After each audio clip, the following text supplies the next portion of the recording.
20 forum. We're just waiting for people to arrive. But if you want, you could maybe already put in the chat who you are and why you're here, what is interesting for you today. Yeah, I think that'd be cool. I'm Lisa, by the way, but I guess you can tell from my screen.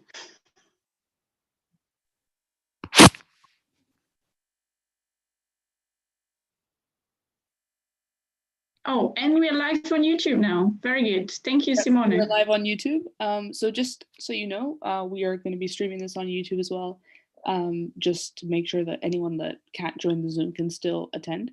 And we are planning on making it available on YouTube later, but it doesn't have to go online automatically. So don't be afraid to ask any questions.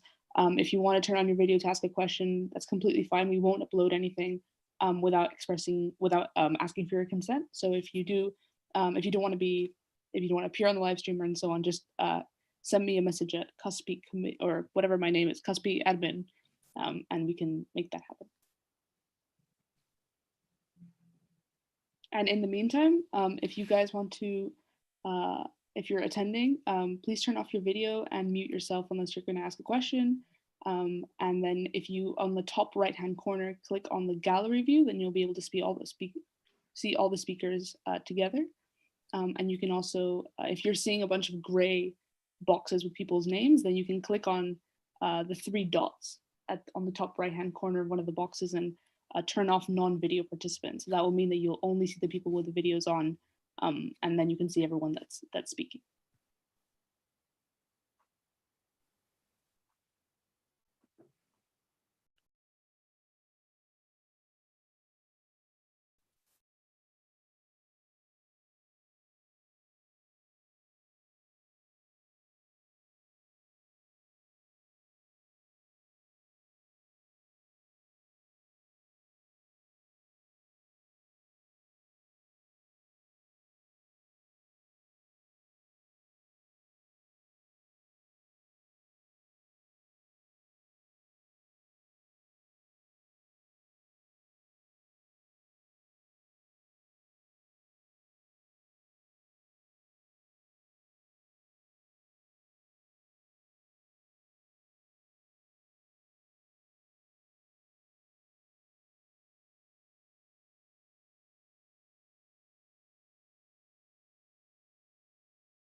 Hi, everyone. Thanks for joining. We're just waiting for the last people to click on the Zoom event, but we'll get started shortly.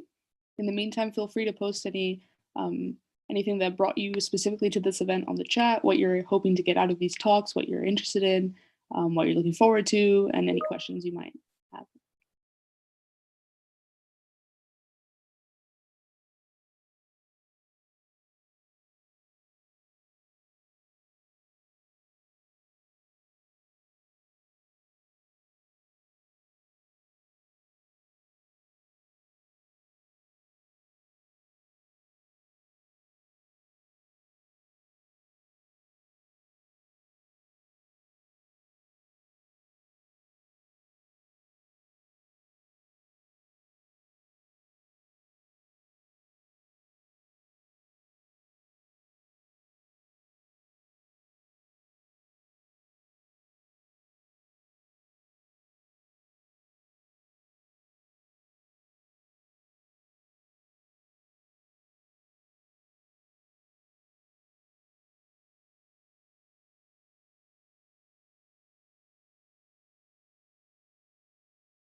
Okay, I think we have now many people joining. A couple are already watching us on YouTube, which is cool. So just to make sure everyone's aware, we are streaming live on YouTube, and we'll also be recording the video. If you're not okay with that, just drop us, either me, Octavia, or Simone, a message, and we'll get in touch with you to make sure we're not uploading any content that you're not happy with. My name is Lisa. I'm part of the forum committee from CUSPE this year, and CUSPE is the Cambridge University Science and Policy Exchange. It's an organization that's run by and for early career researchers, and our main goal is to build stronger relationships with policymakers and bring academics and policymakers together. And yeah, the aim of the forum is to just get some discussion going, get an exchange. This year's focus will be on sustainability, and particularly this day will focus on the environmental and technological challenges that will be coming up in the next decade, or sustainability challenges in general that will be coming up in the next decade. Yeah, and we have two very exciting keynote speakers, Doug Wilson and Emily Shuckburgh, joining us here. And we'll also hear from students later. So I think we'll have a very, very interesting program. I think before we start, I should probably just make sure that everyone has heard the housekeeping rules. Simone mentioned some of them earlier, but since then people joined. So please do keep your video off and stay muted while the speakers are speaking. For the best experience, you can enable a gallery view and turn off non-participants that don't show their videos, so you only actually see the speakers and not many black tiles. If you have a question, you can either post that in the chat or raise your hand, and we'll then unmute you and you'll be able to ask your question to the speaker directly. But we won't have questions after each talk, but we'll have a joint question and answer session after our two keynote speakers, because we hope we'll have a bit more of an interactive discussion going on if we do it like that. I think I already mentioned the recording and the YouTube. So yeah, I think we could start with our first keynote speaker, Doug Wilson, if you're ready, Doug. Yeah, I'm ready, Lisa. Very good. Welcome to our forum. We're very happy to have Doug here. Doug's the Chief Scientist and Director of Research and Analysis and Evaluation at the Environment Agency.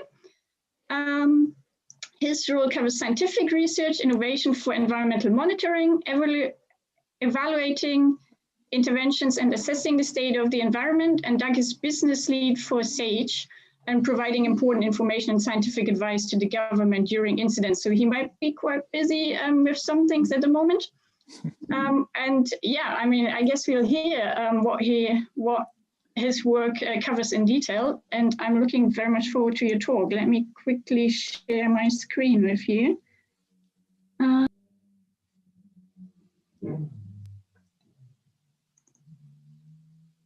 Can you see your slides, Doug? Yes, that's great. Thank you. Very good. Lovely. Great. So thanks, Lisa, and good afternoon, everyone. It's great to be here, albeit virtually. So yeah, so I'm Doug Wilson. I have a very long job title, but basically I work for the Environment Agency, which is a regulatory body. We've spent and also work very closely with government as well. My role is Chief Scientist, so I guess I'm talking to you today more from the science perspective rather than policy. But what I'll touch on is very much where we sit is on that interface, if you like, between science and policy making and policy implementation as well. So the title of my talk today is Reasons to be Optimistic, which sounds like quite an odd title when we're in the midst of a global pandemic. But I believe there are reasons to be optimistic. In thinking about sustainability, the impact of the pandemic will be a factor, both positive and negative, I believe, for many years to come. But also there are a number of things we can learn from the COVID pandemic and actually apply to how we approach sustainability. Let's just say, Lisa, can you just move on to the next slide? Okay, so just in difficult times, it's quite encouraging actually that we actually do turn to science for help. This is, to me, one of the really defining images over the last 8 months, where we've seen the Prime Minister in the centre, being flanked on the right by the Government Chief Scientific Advisor, Patrick Vallance, and on the left, the Chief Medical Officer, Chris Whitty. And also we've heard a huge amount about SAGE, the group of experts who have provided advice to government throughout the pandemic as well.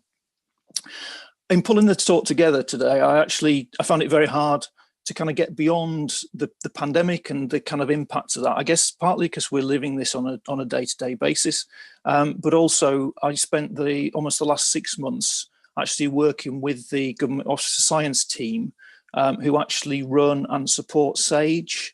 So they're the team who actually make sure that science advice is available. So I've talked to my colleagues about that. Was simultaneously the best and the hardest experience that I've ever had in my working career as well.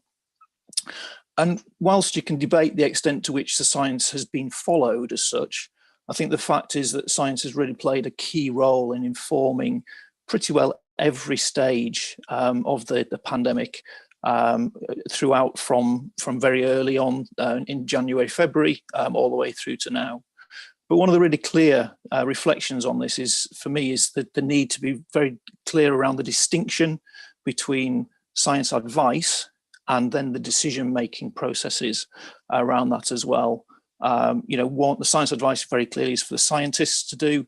The decision-making is very much for ministers as well, and to take in a whole load of other factors as we go through that as well. I'll come back to that later on in my talk as well. So Lisa, if you wouldn't mind just moving on to the next slide. So I've now actually returned to my role in the Environment Agency, but there's no escape from COVID, so to speak. At the moment, our wastewater monitoring programme is actually detecting through sewage where coronavirus outbreaks are appearing. So we're doing that jointly with DEFRA and also the Joint Biosecurity Centre. And this has really helped the test and trace programme to identify where outbreaks may be occurring before human testing actually confirms it as well. So really interesting development that has built on a lot of research work that we've done over quite a number of years actually as well. So we just move on to the next slide. So as someone who really cares about the environment, I guess there's a tendency to look and possibly even hope for a change in awareness or understanding of the critical role that the environment always plays in our lives. It always feels like there's something ever so slightly more important that means that the role that the environment plays just isn't really fully understood by many people. There was a point last year when it really did feel like with Greta Thunberg, the Extinction Rebellion and the climate strikes, so the image here taken in Bristol, suggested that moment had just arrived, what I described as a penny drop moment. And at the same time, a lot of organisations made some really significant, very bold commitments happened. So we move on to the next slide. So during the first lockdown, so going back to March this year, there was a really strong sense of this significant change as well. It's the kind of thing that we were looking for, with people moving around a lot less, realizing that it was possible for many people to actually work from home. So on the slide here is a comparison of nitrogen dioxide levels across Europe. So on the top is comparing levels between March and April 2019 compared to pretty well the same period in 2020. And you can just see, looking at the intensity of some of those colours, is the extent to which the reductions in emissions actually happened in certain areas across many parts of Northern and Southern Europe, particularly. You can see the main cities pointed out there, and virtually without exception, the intensity of the colour there actually was reduced as well. So on the face of it was good news. Overall, during the lockdown period, emissions fell globally by as much as 30%. But by by July and August time, when a lot of the lockdown measures are actually being eased, emission levels are only about 1% below the 2019 levels. To put that into context, the reduction needed to limit warming to under 1.5 degrees is estimated to be around need a 15% cut each year between now and 2040. And also there was an article today, I don't know if people saw it, that actually suggested from the World Meteorological Office that actually described the effect of lockdown as really a tiny blip in the continuous growth of greenhouse gas emissions that we've seen over the last many years as well, and almost indistinguishable from the natural variability year on year as well. And also these changes came with huge social and economic costs, some of which will be with us for a long time, and many of which have not actually yet revealed themselves, I'm afraid. There was also a lot of talk of the new normal, some kind of reset. But at the same time, I think as social creatures, we craved that normality, being able to go and see friends, visit family, and actually just move around freely, albeit now we're doing that with face masks on. There was that real desire to do that. And similarly, and very understandably, government and business were really determined to get the economy back up and running as well. So I guess the question there is, was this climate change moment, was it some kind of false dawn? And I'd suggest it wasn't, not really, but I think what the pandemic has exposed very clearly is that the economy and our society has very limited resilience to shocks and needs to kind of revert back to a previous, more sustainable state as things are set up at the moment. Secondly, I think it actually showed the failings of focusing on single issues, whether it be plastics, whether it be the impact of agriculture on rivers, whatever it may be. And whereas I think one of the challenges of sustainability is to really look at things in the round and consider them as such as well. There are no silver bullets that are going to solve the kind of sustainability challenges that we're facing at the moment. And so it does require a much more rounded examination of those. And thirdly, I think it really has exposed some of the inequalities within society, where some people bear more of the consequences than others as well. I'd say it's not all bad news, though. Some changes have happened, though, which I think are really likely to be sustained. For example, I think up until very recently, the potential for people working from home was seen as being very limited. In fact, I can remember lots of conversations in my office and with my own team, just saying, actually, is this feasible? What will people be missing out on in terms of the kind of one-to-one and team dynamics as well? But, through necessity, we've actually made that work. And now over a quarter of the working population are actually working from home exclusively. And there was a recent YouGov survey actually suggested that 57% of people said they see no reason to go back to work wholly in an office-based environment. And almost a third of those have actually said they would now want to work entirely from home. So, the kind of changes that maybe did seem very difficult to achieve have happened as well.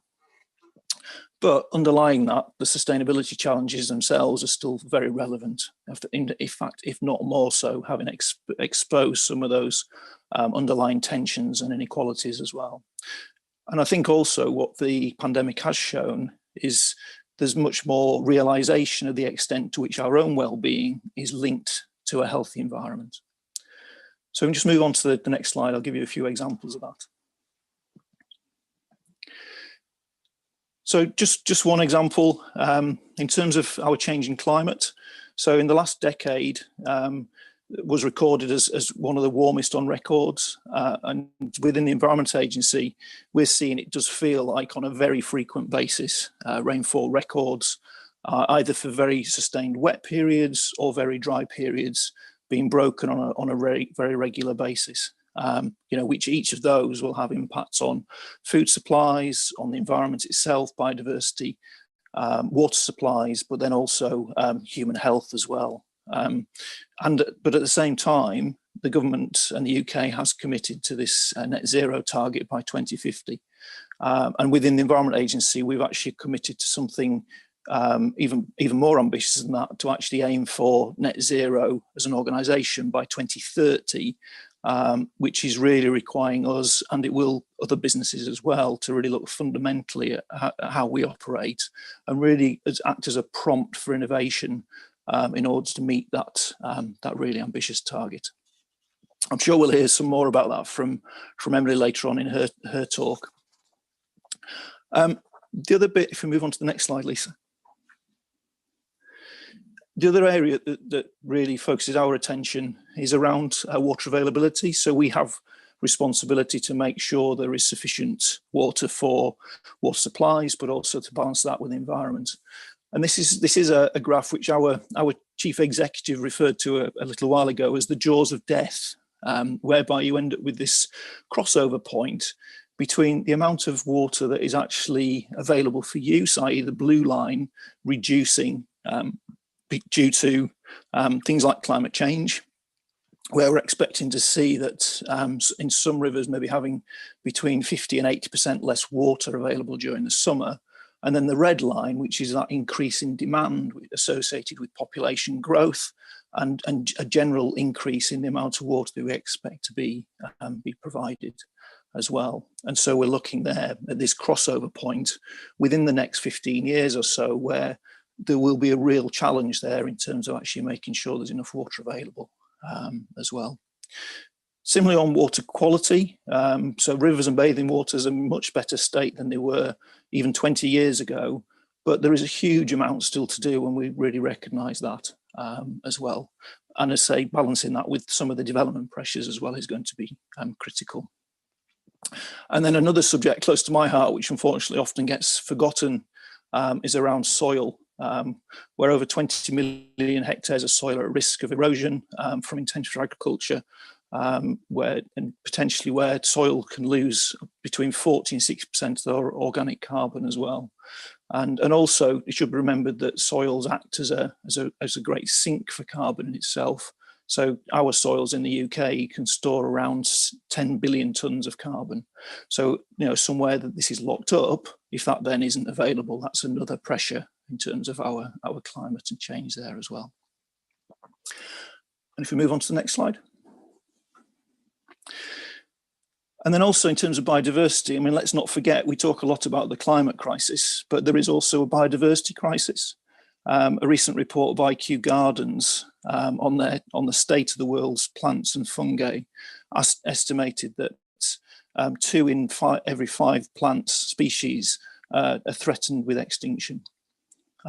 So as well as improving biodiversity in itself being a good thing, approaches such as environmental net gain will increase the benefits we all derive from that in terms of ecosystems, such as the improvements in air quality, water flow, and also then the recreational benefits as well, which, as I said before, are really important, and probably people have realised even more so over recent months how important they are.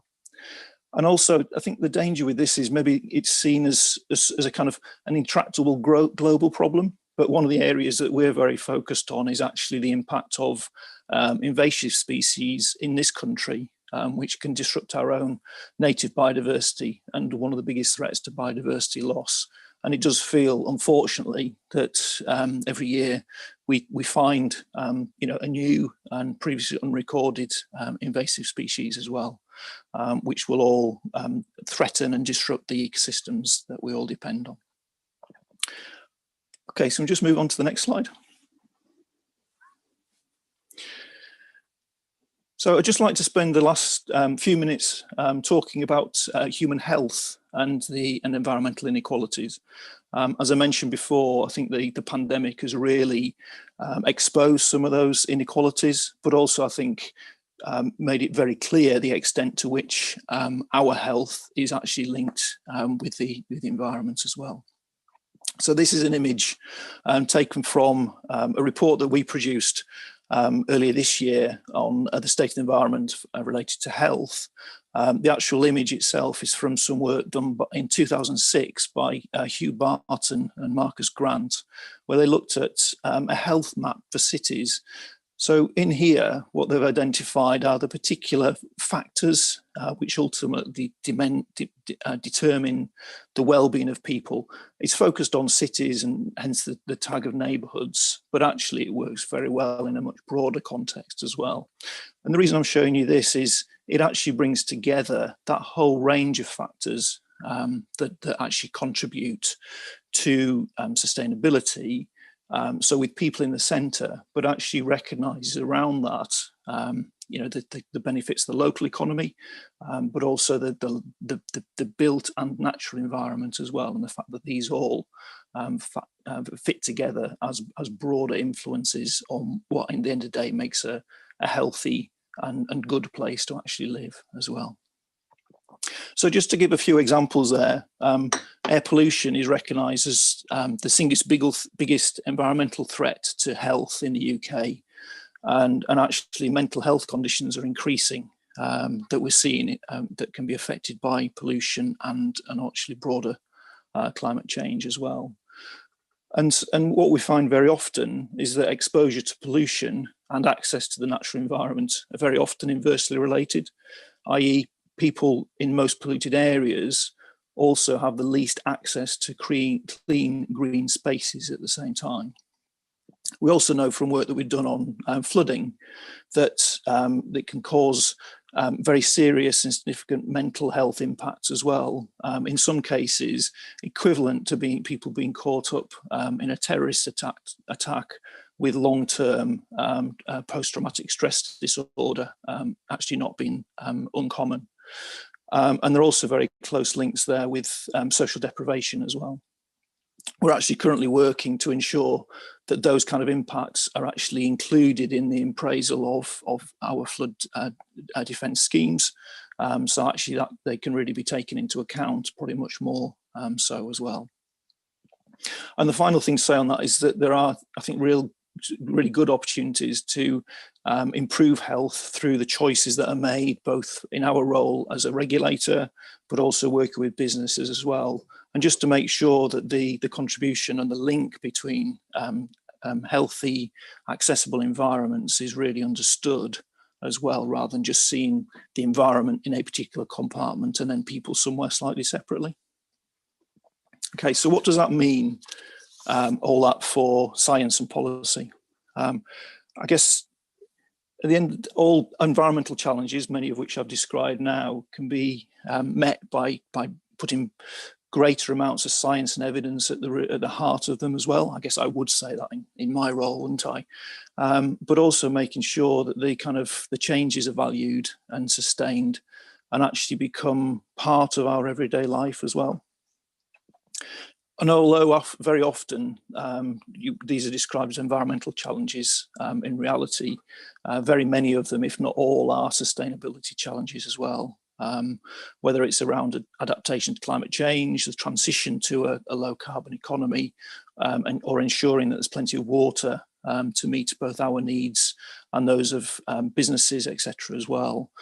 It's always a real balance between the environment, the economy and social aspects as well. And I think, as I say, one of the real lessons for us, I think, is that we need to make sure that health is actually recognised as a far greater factor in how we talk and think about sustainability. Okay, so if we just move on to the next and concluding slide. Okay, so to conclude, I think the pandemic has really highlighted the strength of science and the need for that. Ironically, was in a conversation with a colleague a little while ago who said when you're in the kind of teeth of a big crisis like this, probably science can help you least at that point in time, because actually that's when we know the least about that particular topic.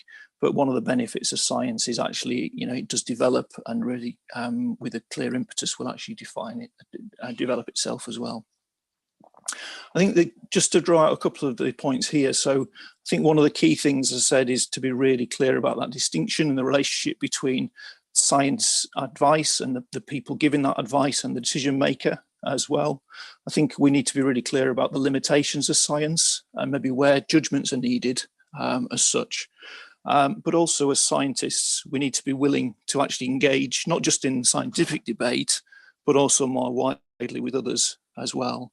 The former New Zealand chief scientist, Peter Gluckman, I think he was misquoting another chief scientist from Australia, but he described science advice as a contact sport, but played with a straight bat, which I think is a nice summary of how that might work. The second point there is the need to really recognise that the social and economic aspects are critically important. So as I described before, in terms of the pandemic, you know, whilst people may have wanted to see this new normal, this adjustment as well, very quickly, without a change in the economics, etc. as well, it's very difficult to deliver that long-term change and shift. And without that, things will come back to something closer to the status quo, and challenge and other challenges and attempts to address them will actually have a lot more limited impact as well. I've also mentioned quite a bit around human health and the fact that that really does need to be considered as quite an explicit element of this. Very often when we talk about sustainability, that's kind of implied, but I think actually to bring that out much more strongly can be a really good thing as well. I guess the fourth point is probably more of a question and a challenge as well. So a global flu pandemic has actually figured very highly on the UK National Risk Assessment for some time. But I guess the question is, did it really look at all the what ifs? So, you know, what consideration was given to a novel virus with unknown characteristics, maybe with a whole range of symptoms and a large number of asymptomatic cases as well. I don't know the extent to which that was looked at, but actually I think there's a lesson in there for us to think about how do we ensure we're thinking ahead to some of those future challenges and not just tackling the ones of the current time as well. And I know as part of this session, there is also a session looking at horizon scanning. So I think there's a real challenge there around how can we can use horizon scanning and future techniques as well to really test and understand some of the risks and really help with ensure we're looking to the margins of those rather than maybe a bit of a tendency that's kind of come into the kind of common agreed centre ground as well. And then my final point before I close is trust in science is absolutely essential, especially when we're living in an age of fake news as well. One of the great things and very pleasing for me is that trust in scientists actually continues to be high, where a UKRI report recently identified that 63% of adults identified the benefits of science to the UK are greater than any harmful effects, and 60% of people actually consider scientists to be trustworthy in general. And even through the course of the pandemic, when we know that the science has very much been front and centre, that trust has still been maintained at around 55%, which I think is actually quite incredible, given the buffeting that science has had along the way. Okay, so finally, and as I said at the beginning, I am an optimist. And despite the many challenges that I've outlined, I'm really confident that these can be overcome. So I'd just like to say thank you very much for the opportunity to speak today, and I'm looking forward to hearing the discussions. Thank you.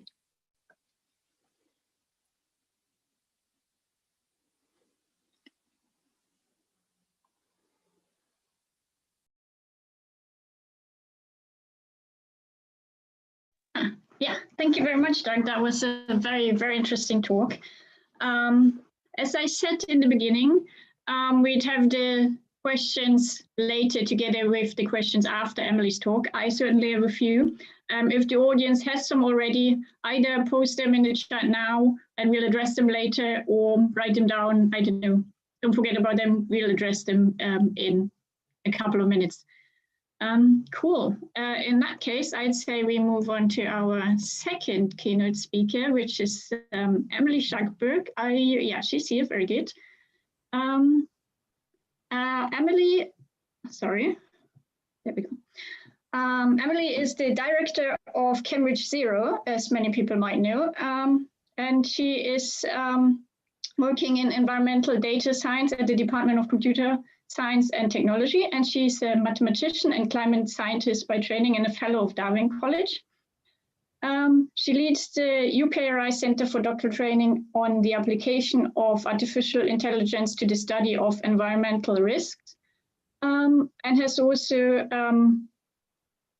advised, sorry, I'm lost.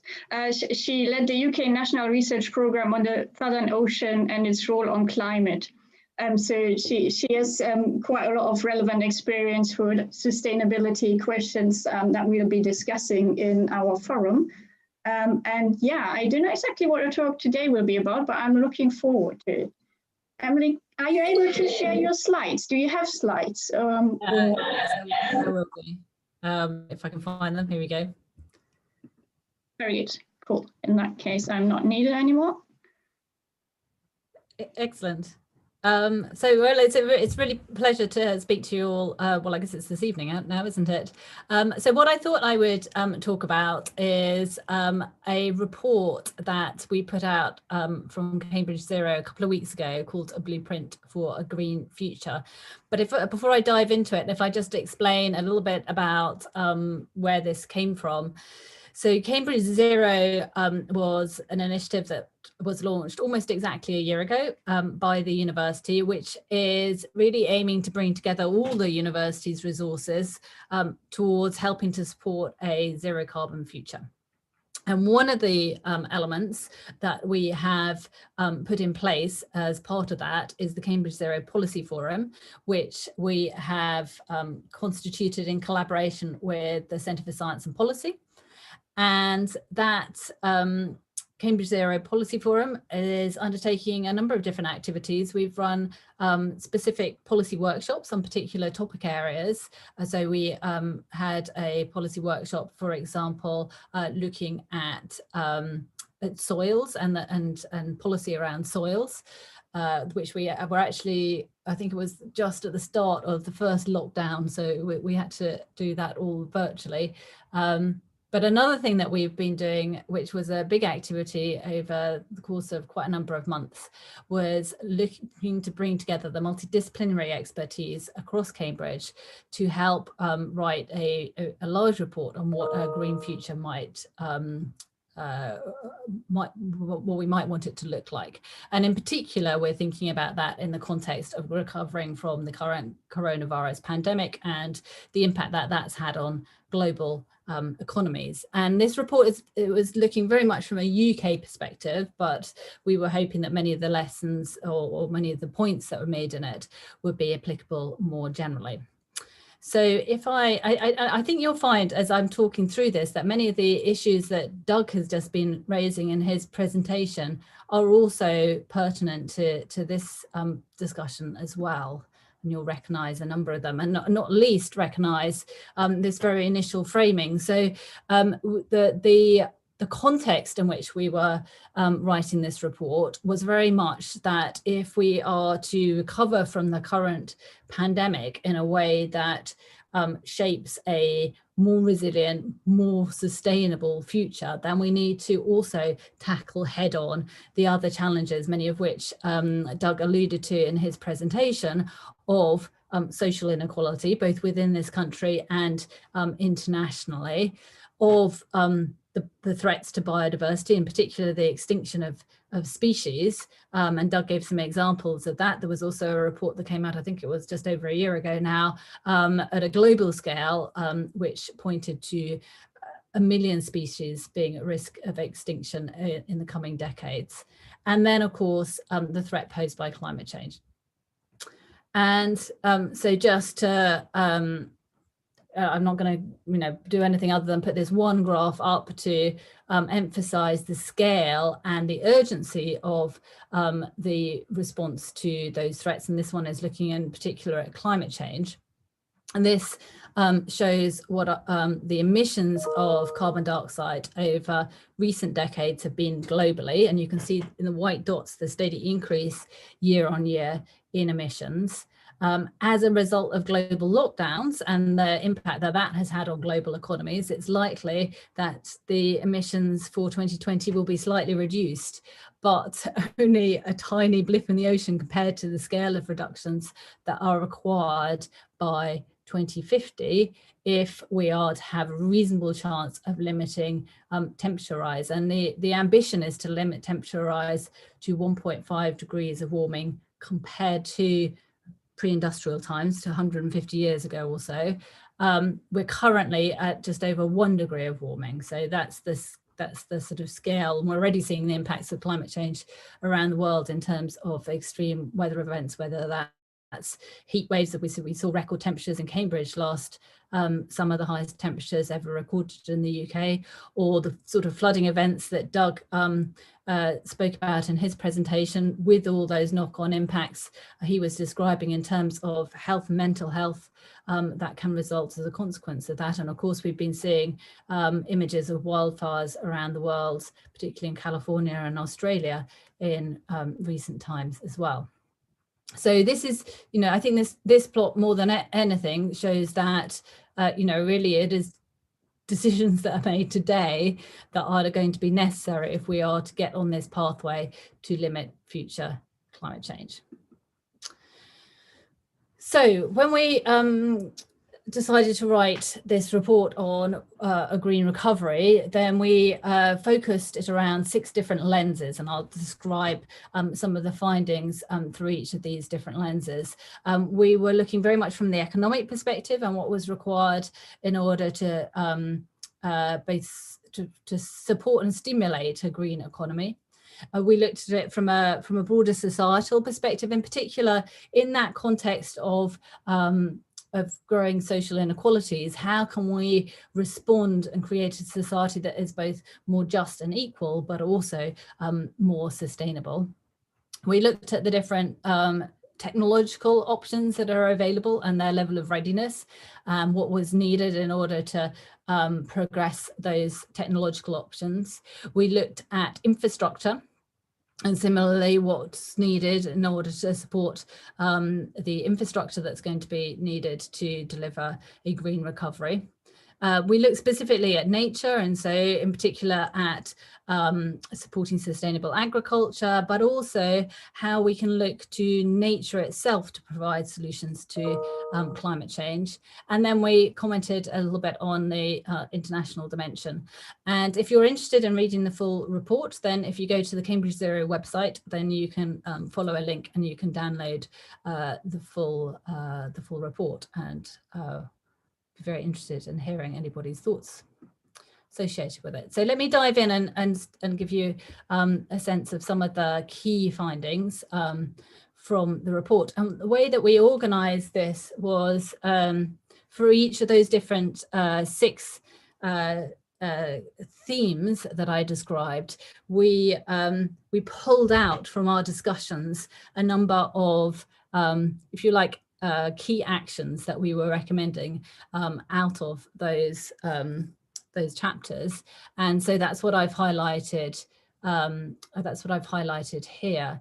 So in terms of the economy itself, there's a significant amount of evidence now that actually, if you invest in green stimulus measures for the economy, then you get a significantly greater return on that investment than if you invested in non-green stimulus measures. And in part, that comes about as a consequence of 2 things. So the first thing is that actually a lot of investments that you can make, right now, one of the biggest challenges to the economy is one of jobs.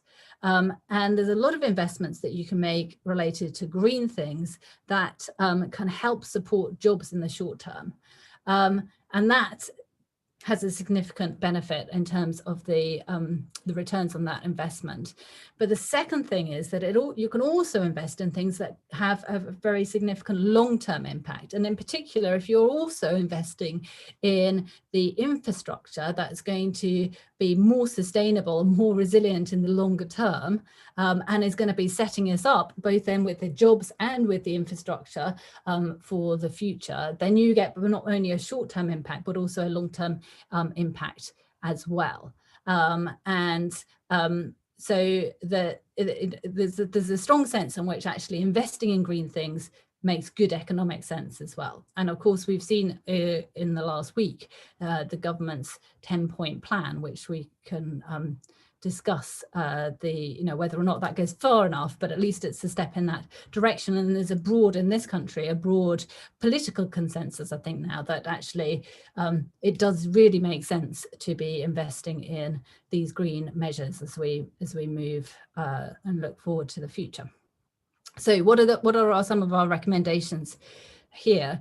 I think the first and perhaps the most immediate is that, of course, there is a lot of spending being made currently by government. I mean, really eye-watering amounts of money, and so there's a clear recommendation that it's important when making that spending to, well, make sure that it is consistent, that you're not spending large amounts of money on building new roads at the same time as pretending that you're doing something for the environment, but more specifically that you attach clear and measurable environmental sustainability conditions to all recovery spending. So, for example, if you're looking to bail out particular sectors, that you tie those bailout packages to environmental measures as well. So if you were looking to bail out the aviation sector, for example, you might well be coming to government's door asking for additional funding, that you say, well, we're only going to do that if you also meet certain criteria in terms of moving towards more sustainable aviation in the future. Or similarly, you might attach similar environmental sustainability measures in the agricultural sector, for example.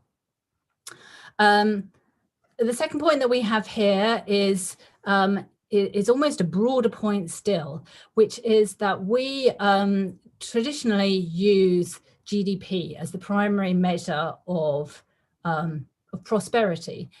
But if we're really to recognise these broader considerations in terms of building a more sustainable, more resilient future, then we need to account for in our measures of prosperity those broader measures as well. And so in particular, looking to include measures associated with our natural capital and our social capital, our well-being of nature and of ourselves in those measures of prosperity is also critically important. The third thing here is around putting in place both the requirements and the regulations, if necessary, that help foster behavioural change in businesses. And just one example here would be looking to enhance the requirements on businesses for an evaluation of their environmental footprint through their supply chains. So that may be around disclosures associated with their own environmental footprint and their environmental footprint of their supply chains. It might be around tracking deforestation, for example, through supply chains. But there are a number of measures that could be put in place that have been done in other contexts. So, for example, in terms of modern slavery, that could also be put in place that would hopefully drive significant change across entire sectors. And then the fourth thing on here is around removing barriers to green innovation and adoption. And some of those are barriers in terms of financing. And so there's now talk about putting in place a new green investment bank. And some of those are about providing the infrastructure, and as I'll come on to discuss in a minute, the skills and the training to support those green businesses. So that's the economy. Let's just have a brief look at the the scale of the challenge across the economy. And this is just looking at the UK. And again, this is focusing on looking at the emissions reductions that are going to be required. What's shown here are the emissions reductions sector by sector, looking at energy, transport, industry, buildings, agriculture, waste and forestry that have occurred in the UK over the last decade or so. And you can see quite a significant decrease in the energy sector, which has essentially come about as a consequence of not really using coal any longer to generate our electricity, combined with various different efficiency savings. But you can see that most other sectors have seen very little change, and all of these need to get to net zero over the next couple of decades. And so that's where the real challenge is. This is another way of looking at it. You can see where the emissions came about in 1990, quite a significant drop by this year in terms of the UK's emissions, but that needs to change radically over the next couple of decades. And so there's really a huge transition that we need to be going through as a society. Which brings us on to the next chapter of the report, which is society. And we have 4 key recommendations that we highlight in the report here.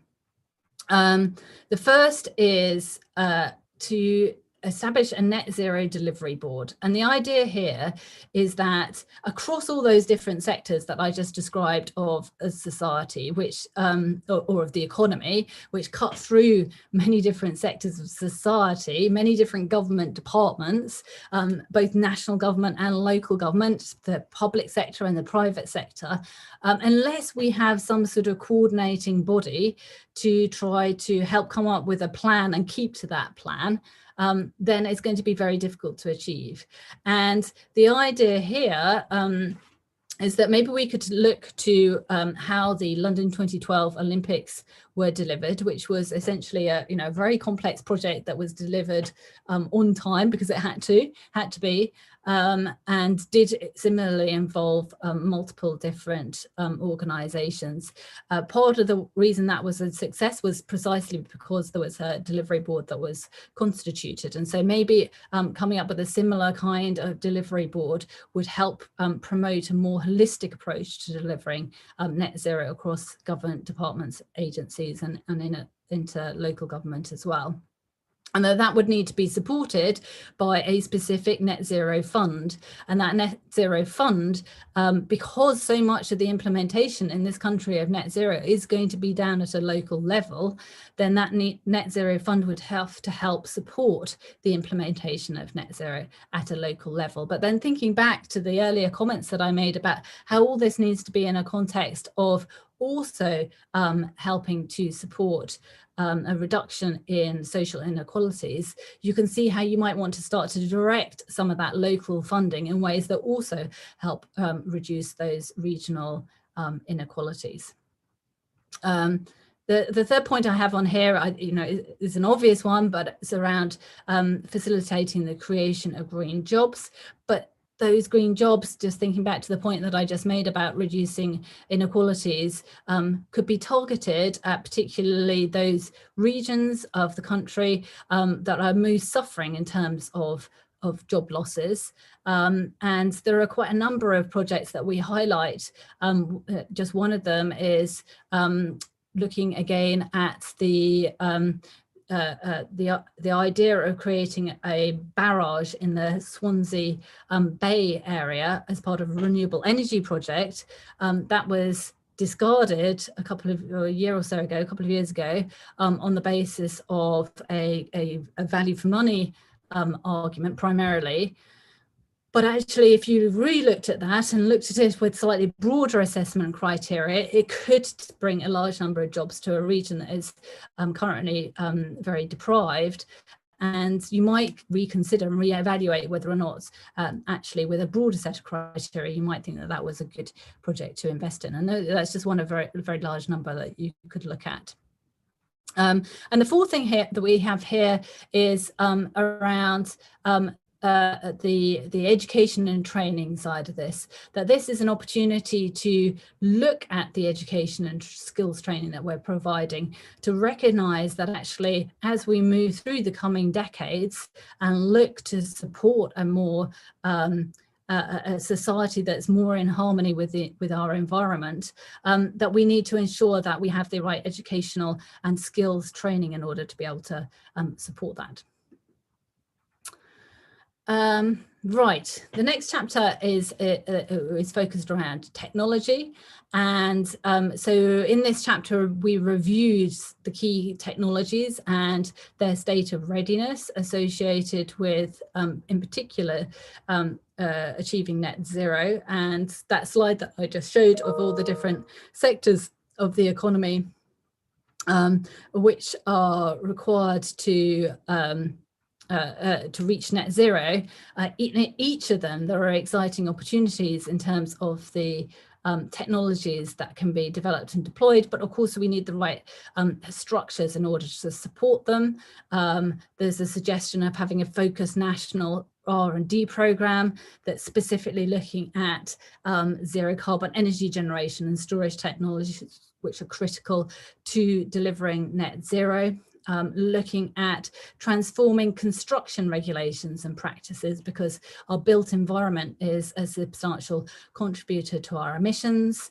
Looking to electrification, we all know that personal electric vehicles, and we heard, are going to be part of a significant part of the future, and that was one of the key points of the 10-point plan that was announced last week, was bringing forward the dates for phasing out of petrol and diesel engined cars.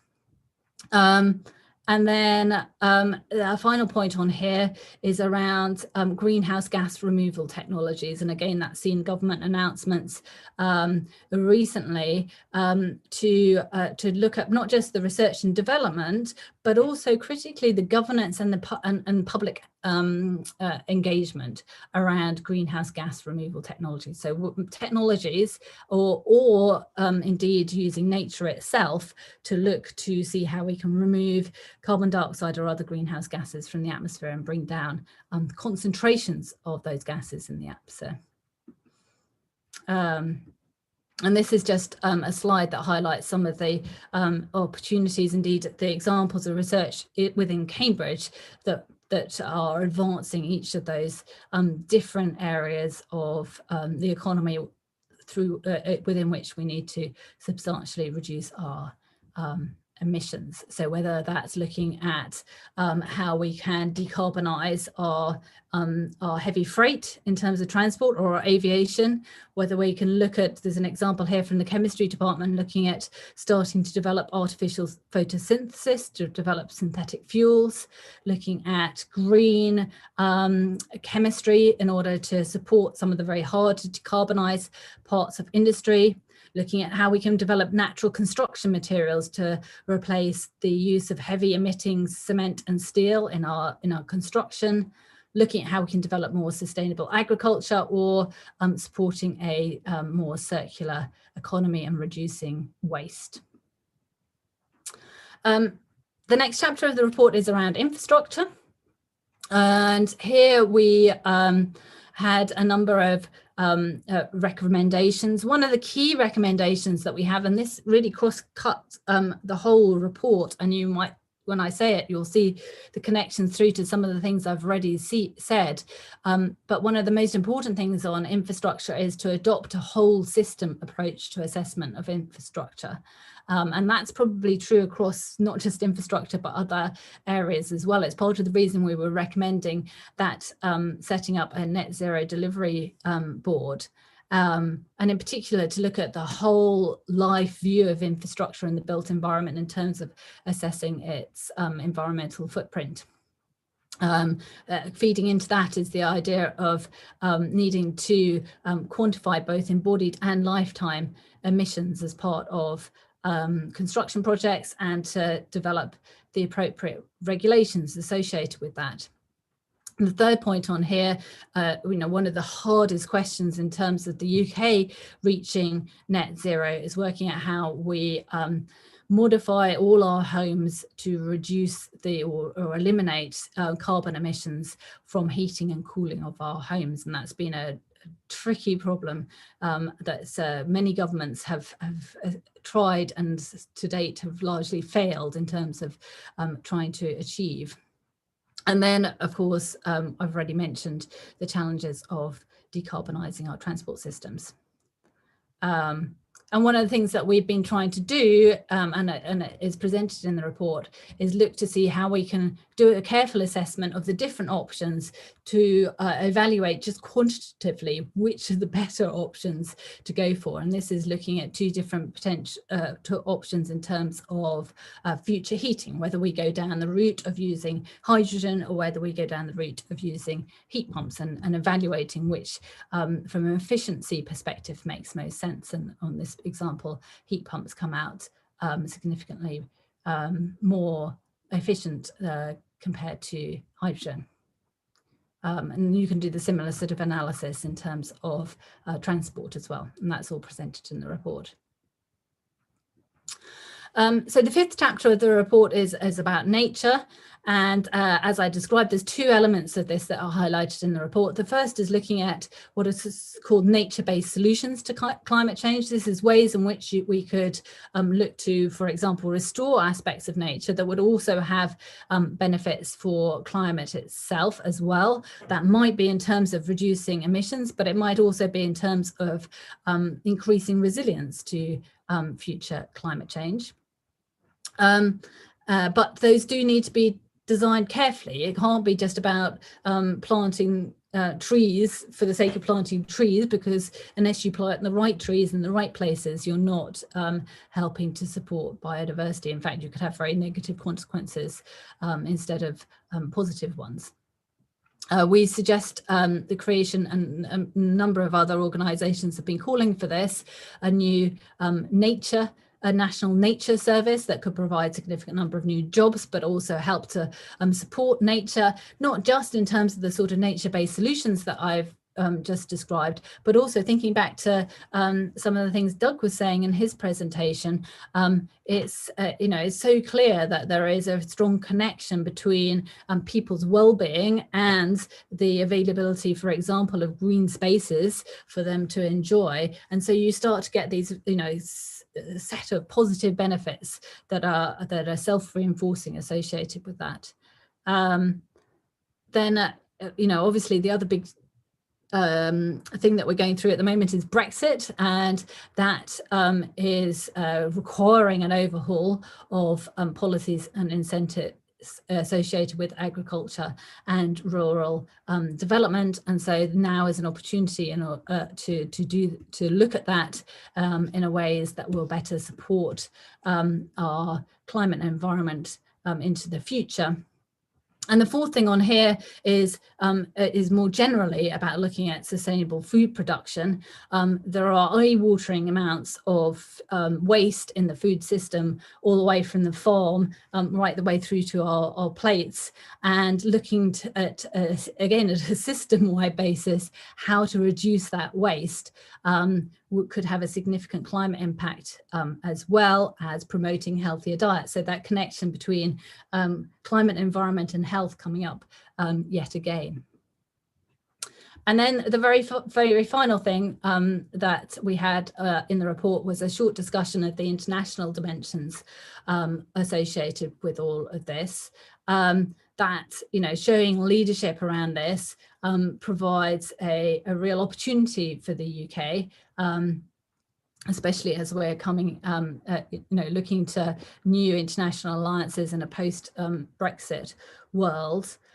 There are a number of really significant events over the next 12 months, not least the fact that this time next year we're going to be hosting the next really big international climate conference in Glasgow, and that provides an opportunity for us to show leadership.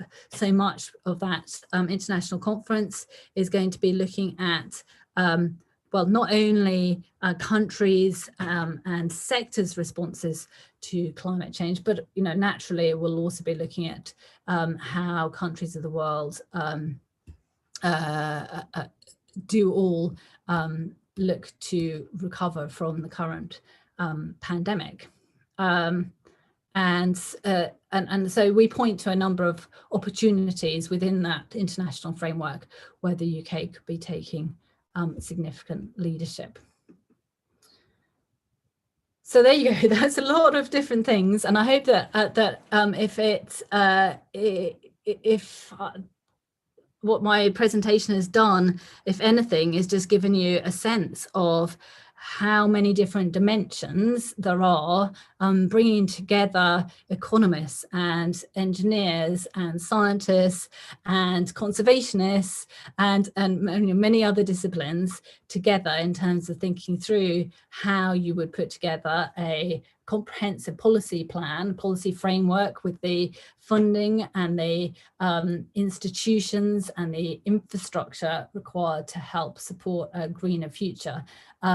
But it's one of the things that in bringing together this report that's been really fascinating is not just bringing together that multidisciplinary perspective, but how in doing so, I think we've been able to identify in perhaps a clearer way than we might otherwise have been able to do where some of the real challenges are, where some of the real tensions are, and there are tensions within this. And so I hope that this is a model of how we can go forward and more productively within Cambridge, more effectively help support both national and international decision making. And coming back to CUSPE itself, there have been previous CUSPE projects that have been focused on elements of this. And what Cambridge Zero is really enthusiastic about is looking at ways of bringing students more into some of these discussions. We've had a series of interns, we've got one at the moment, looking at projects, in one instance, projects that are focused on the region, some of which that follow on from previous CUSPE projects. So I really hope that some of you will be inspired to get involved in these areas. It's very interesting and it's complicated. There's no simple solution to how we do this, but it's absolutely essential as both a country and a world that we do look to see how we can help support a greener future. So I'll stop there and very much looking forward to hearing your questions.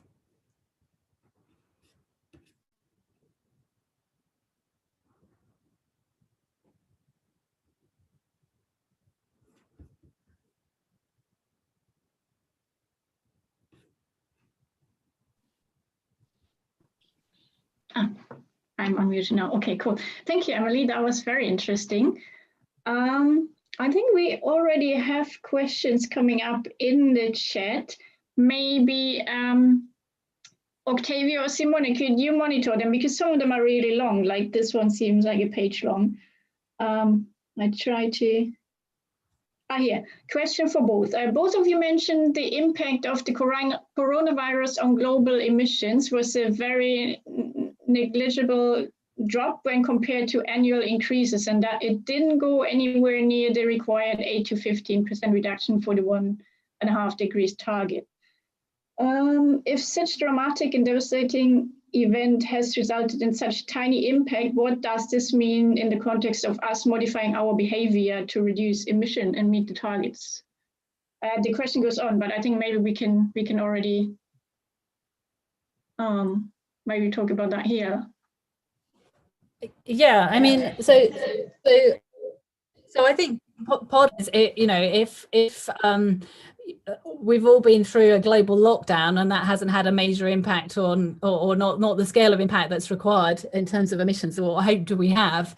And I guess the point is that there are, the challenge here is to work out how we achieve the sort of emissions reductions and more in a planned way rather than an unplanned way. And there are some things that, and I think Doug mentioned some of this in his presentation. There are some things that we've done over the last number of months, which I think have been, where everyone has been felt are quite positive, actually. The fact that we are typically traveling less for work, those people who used to commute to London from Cambridge every day, I think are probably very relieved that they're no longer having to sit on packed trains every day. And I suspect that they're very unlikely to go back to commuting into London every day in the way that they did it in the past. Those of us who and the academic community, especially in the climate science community, somewhat hypocritically perhaps, used to fly off to conferences around the world. I think people have recognised that actually it might not be quite the same, but you know, a lot of meetings can be done in this sort of virtual format, and that you can achieve a lot in that way. For a much lower carbon footprint. So I think it's about identifying those things that we can take away from the previous few months that we would want to, you know, continue and embed, but that's not going to take away from the fact that nevertheless really substantial changes and reductions in emissions are required that are simply, you know, outside of what we've seen over the last few months. Lisa can kind of come in as well, just to build on what Emily said. So I think, I guess, what we have seen, use the example of home working, you know, some things actually suit people and they are more than willing once they've experienced that to say, okay, let's carry on with that. You know, personally, you know, as Emily said, you know, not spending a lot of time on the train every day is fantastic. But I suppose the other bit is then everything has, as soon as possible, reverted back to the normal. And I think what Emily pointed to really clearly in her talk was actually there does need to be more of a systematic look at what would you do to really change the nature of business and how it operates as well. And part of that will be because people's behaviour changes, but also there'll be something around actually, you know, what's right for business now is maybe not what was right 10 years ago. And it's how do you really help and support business to do that? Part of it is, I guess, through roles such as the Environment Agency for regulation, but also is actually, I think when businesses really start to look at where their environmental footprint is, which they will have to do as part of getting to net zero, I think they maybe identify themselves where they can do things differently or actually innovate as well. So I think there's a whole range of challenges there, but you know, I think that there's lots of different ways of getting there. But I think implicit within the question is, you know, if we thought this was going to be easy, it's not. We're going to have to rethink things quite hard. Cool, thank you. So the question then gets on, and the person is basically asking if, like, people see that these big changes only had this minor impact, how can we motivate people to keep changing? Do you have any ideas on that? Like, if they see that whatever they do has so little impact, how do they stay engaged? Yeah, I mean, you know, there's no simple answer to any of this. I think there's, you know, one thing that I think that a lot of people have found over the lockdown period is how important nature is to them in ways that they might not have recognized. So the last couple of weekends, I've got two kids, and we always go out. I always take them out on Saturday and Sunday for walks in the countryside. Always have done.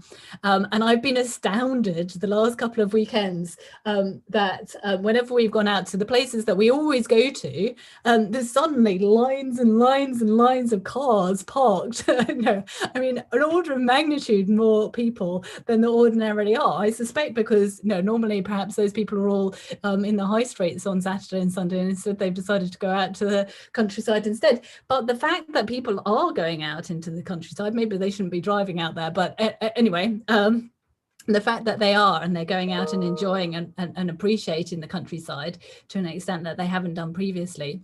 That's another example that I really hope will be something that sticks into the future. And I think, you know, just as I was describing that, you know, every sector of the economy, therefore every sector of society and every aspect of our lives does need to change if we are to reach net zero.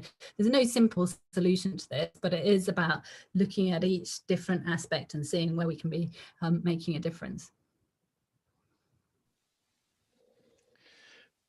And just to add to that, Lisa, I think it's a great question. I think the other bit is you know, if we as government, it needs to be easy for people to actually to do things as well. So, you know, one example is, you know, who do you get your electricity from? you know, actually are there green alternatives as well, you know, things that people can just do. And I think there's a lot of work being done over the last few years just to make it easier for people to make those kind of choices and switches as well.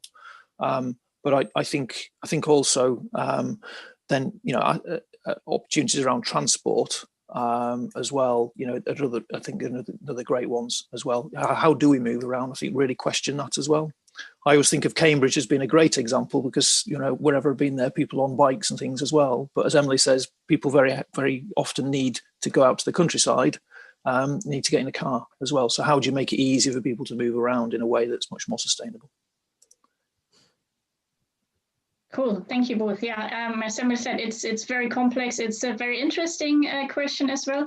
And in fact, we will be discussing that in more detail with our 4 panelists tomorrow. So if you're interested in hearing more about that, apart from what's already been said by Doug and Emily, do join us tomorrow. We have another question here. What is the role of science and scientists in informing the public to generate support for policy? I think that's very interesting. I actually had a very similar question myself. Yeah. So shall I pick up on that first? Because it's probably very relevant to my experience and examples I use from SAGE and things as well. So as I said, in conclusion, one of the things we do need to be really clear about is what is science advice and what is, you know, what's the responsibility of decision makers, particularly. And there was an element, it felt certainly at the beginning of the pandemic, that basically whatever the scientists were saying was then what happened. And so almost it gave that perception of the scientists being in control, and that was not right as well. And I think it was very quickly rebalanced as well. However, I think there is a role for scientists to actually set out very clearly, you know, this is the information that's available. I think there's a lot of work that can be done to really improve how we communicate science and make it accessible for people as well. And then help them to understand some of the nuances around that, some of the uncertainty around it as well. And just to really put that in a situation where people then can make their own decisions and judgments around it. I think going back to the work of SAGE, one of the really great examples there is actually the fact that all the material is now made publicly available, so people can look at that and make their own minds up as well around the advice that's been given as well. I'd be interested to see how much time people have actually spent looking at that as well, but there's no argument that it isn't shared and made more widely available. So, you know, I think there's much more we can do. Yeah, and just to add to that, the IPCC, the Intergovernmental Panel on Climate Change, philosophy has always been one of being policy relevant but not policy prescriptive, which I think is, you know, very much underlines what Doug is saying as well. I mean, I highlighted, you know, quite a number of areas where this having a greater dialogue between the science and the development of the science and the broader public is critically important. So one of the ones that I highlighted was with regard to greenhouse gas removal technologies. There are going to be, you know, if we're going to go down the route of any of those greenhouse gas removal technologies, there are a lot of debates that we need to have as a society because there are trade-offs associated with them. So we need to, you know, we can't do that. That's not a science. There are no scientific answers to these things. That has to be about a discussion with the public in an engaged way, but an informed discussion where science can provide relevant evidence to help both the general public and then ultimately policymakers make decisions. Thank you. I just saw a poll that popped up here. Can anyone else see that poll? Very good. Yeah. So that actually ties into what you've just said and a question I had. I think many researchers, or almost all researchers, agree that outreach and science communication is very important, but also for many people it's at the very bottom of their agenda because other things like publications or grant applications are valued a lot higher. Is there anything that we can do, or what's like your idea to resolve that problem, that especially for early career researchers, but even later on, these things are just not on the top of their list because it isn't really recognized as much as other things are? Yeah, I mean, this has been a really long-standing issue that is not recognised as much as it ought to be. And one of the things that we're trying to do with Cambridge Zero is provide the recognition for people. And so we are looking over the next 12 months, you'll see we're looking to launch a whole bunch of different schemes to provide at all levels of seniority throughout people's careers more recognition for their role, not just in public communication, but also importantly in this interface with policymakers as well. So that's the one side of it. And the other side of it is providing people with the training in order to be able to do or training and experience of doing this, and providing, allowing people to grow in confidence in terms of how they do that communication. So it's something that I've always been strongly supportive of, and we're certainly trying to prioritise as part of Cambridge Zero. I probably can't add much to that, to Emily's answer there, other than to say I think it's quite a particular discipline. I think the idea of expecting that early career researchers or whoever will all do that is admirable, but I think there is something to actually say, look, this is a real discipline, and I think get real expertise to do that as well, and then that gives us all the tools to be able to do it. No, I absolutely agree with that. It shouldn't be, it's about supporting those people who are good at doing it and want to do it, but not forcing everyone to do it. Cool, thank you. Yeah, maybe that encourages the people, like most of them have actually said they have done it a few times or not at all, so maybe they can have a look at the Cambridge Zero website and get engaged in like training programs. I hope that answered the question now. I think there was some slide, like it was more focused on the public rather than the policy makers, but I think we've answered now. Sorry, I just muted myself. We have one more question. Doug, you mentioned in that the UKRI survey said that 63% of the population saw science as a benefit to society. When was the survey conducted? And was it before or after the pandemic? And do you think it has changed during the pandemic, if it was before? I'm not sure the exact time of that UKRI survey there, but I know there have been repeated surveys through the course of the pandemic, and it has actually been maintained at a pretty steady level. It was something that I think a number of people were expecting would reduce, purely simply because, as I say, the science has been so visible and has been questioned by the media and also by other scientists as well, that I think there was a sense that people would start to lose that confidence, and that just hasn't happened. I think there's been very minor changes within that as well. And there've been, over many, many decades, actually, there have been surveys of public trust in scientists, public trust in all sorts of different groups. Some of them come high. Politicians, I think, normally come lowest of the list in terms of those surveys, followed by certain sectors of the media are never that very high up. But reliably, year in, year out, scientists come high up those lists of trust in different bodies. I mean, just going back to the communications question, and the other thing that we did, which would be great for, we want to do more of this in the future, and if there's any people who are listening who want to get involved, then please do get in contact. We just did the first ever Cambridge Zero Climate Change Festival, and we obviously, it was all virtual, but we had more than 80 different events over last week. Some people might have attended some of them, but in particular, we did many of those events in collaboration with local community groups. I think, again, so much one of the things I mentioned in my presentation is that so much of when we're actually getting down to focusing on how we do actually as a country deliver on net zero, so much of that's going to be done at the local level, then actually building up those connections between whether it's science or policy and local group is going to be critically important. So it's not just about public engagement communication at a national level. Doing things at a local level is just as important.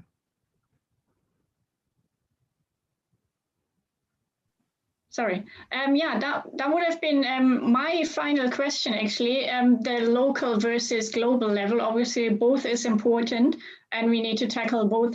How, for example, in your health map, Doug, how would you advise to start inside out, or the other way around? Or do we need to do both at a time? And if so, how can we get the local and the global actors to meet somewhere? Because when I work with the Council on Policy Challenges, they always want to make very clear what's government responsibility, what's their responsibility. And I think it often ends up being a blame game and nobody really wants to make a start. So how can we address these issues? I think it can only be both there, Lisa. It's got to be people working in their respective areas and then working together as well. I think in the US, for example, I think we've really seen the impact of that lack of global leadership as well. Hopefully that's just about to be sorted out as well. But I think in the absence of that, as well as then the more local activist-led work as well, which is actually what makes the difference on the ground. I think that you've got very little hope of moving forward. So I don't think it's one or the other. It's got to be both, and lots in the middle as well, which I think is probably where regional and national layers of government come in as well. Again, I think through the pandemic, we've seen examples in Manchester, for example, where some of that the regional mayors and the role they play as well have really established that in the consciousness.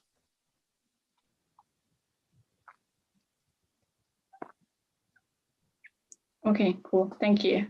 So do you think there's anything that maybe science could contribute or scientists could contribute to enhance that exchange and actually make sure both aspects are being tackled, or is whose responsibility would it be to Well, I think one thing is there's a real capacity gap at a local level in terms of understanding how to implement a lot of this net zero in particular agenda at a local level.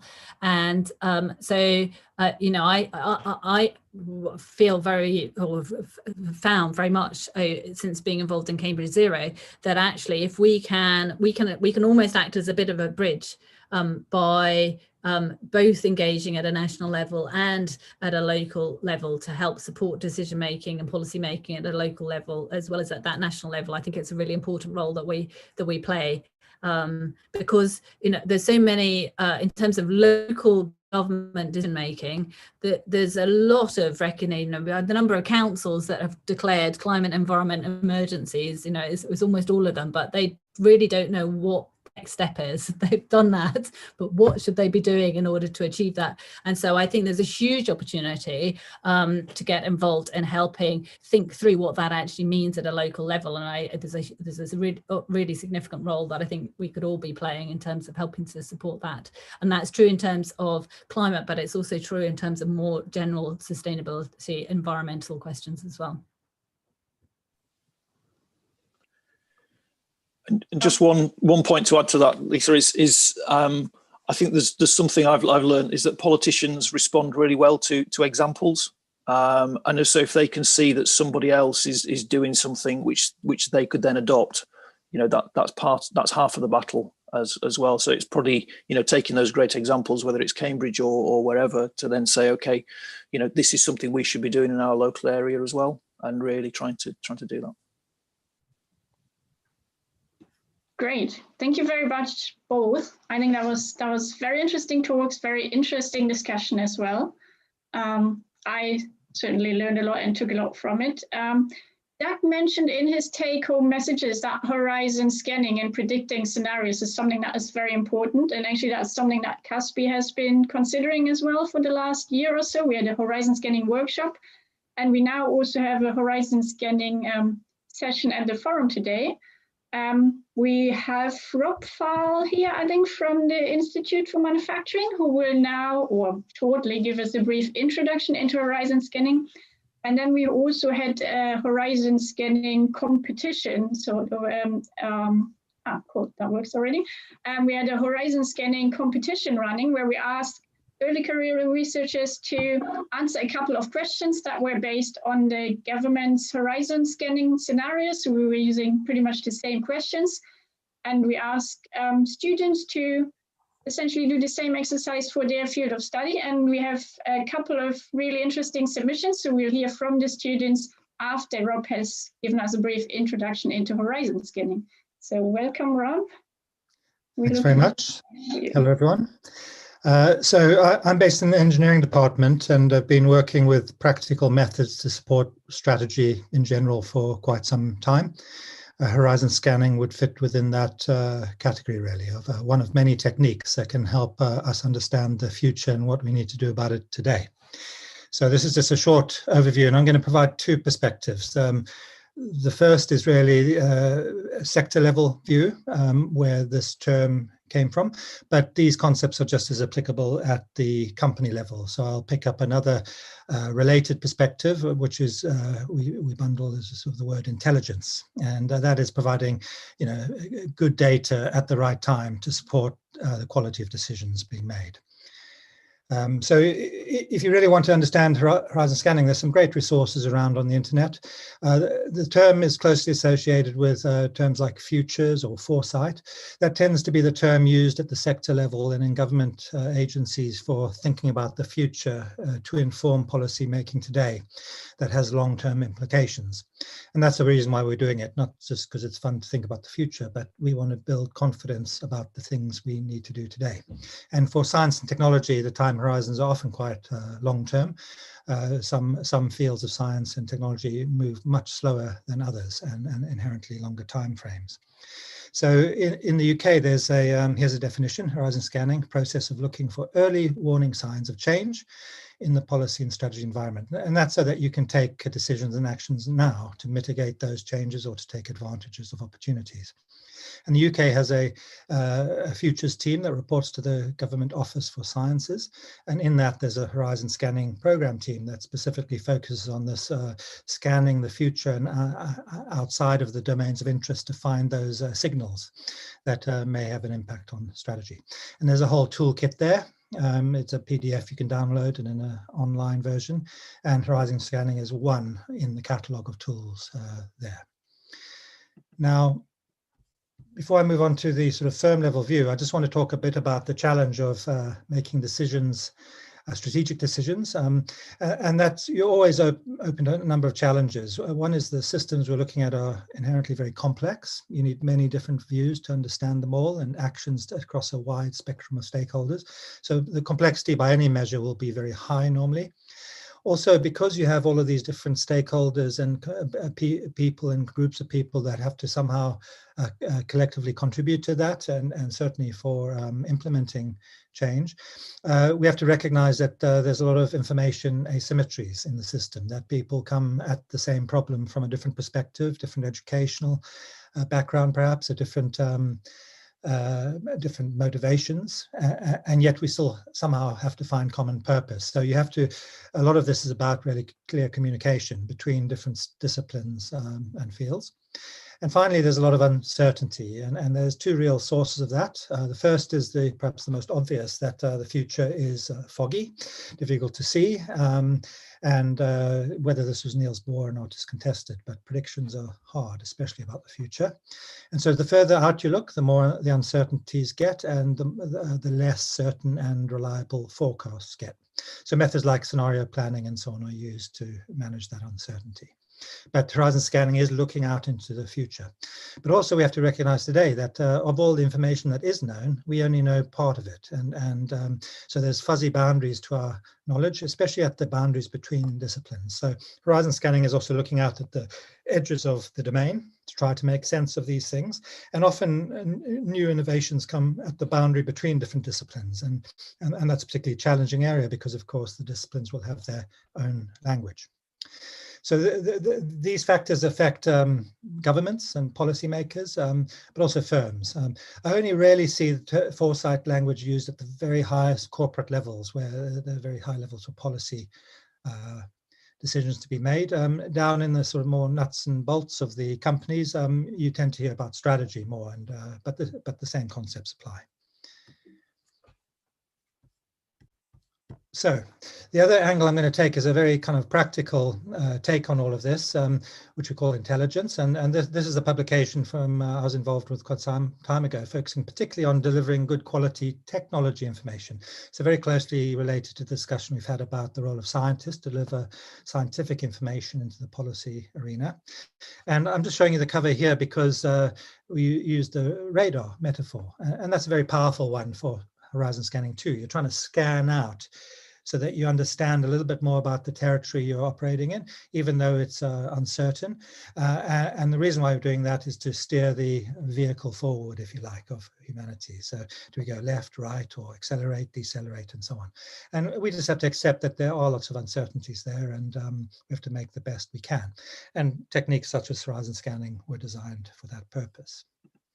So this is an intelligence process, this green loop here, but it basically is a service to strategy or policy. So these are just two nodes in a strategy process or policy process where you identify gaps in knowledge, and that basically feeds your horizon scanning or intelligence process. So we need more information about X, and eventually we only need that information because we have to make decisions.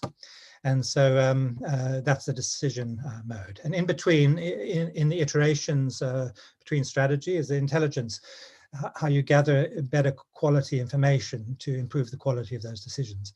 And if there's a gap identified, it's not too complicated because you've got a target already. And you go through all of these steps. You have to coordinate activity.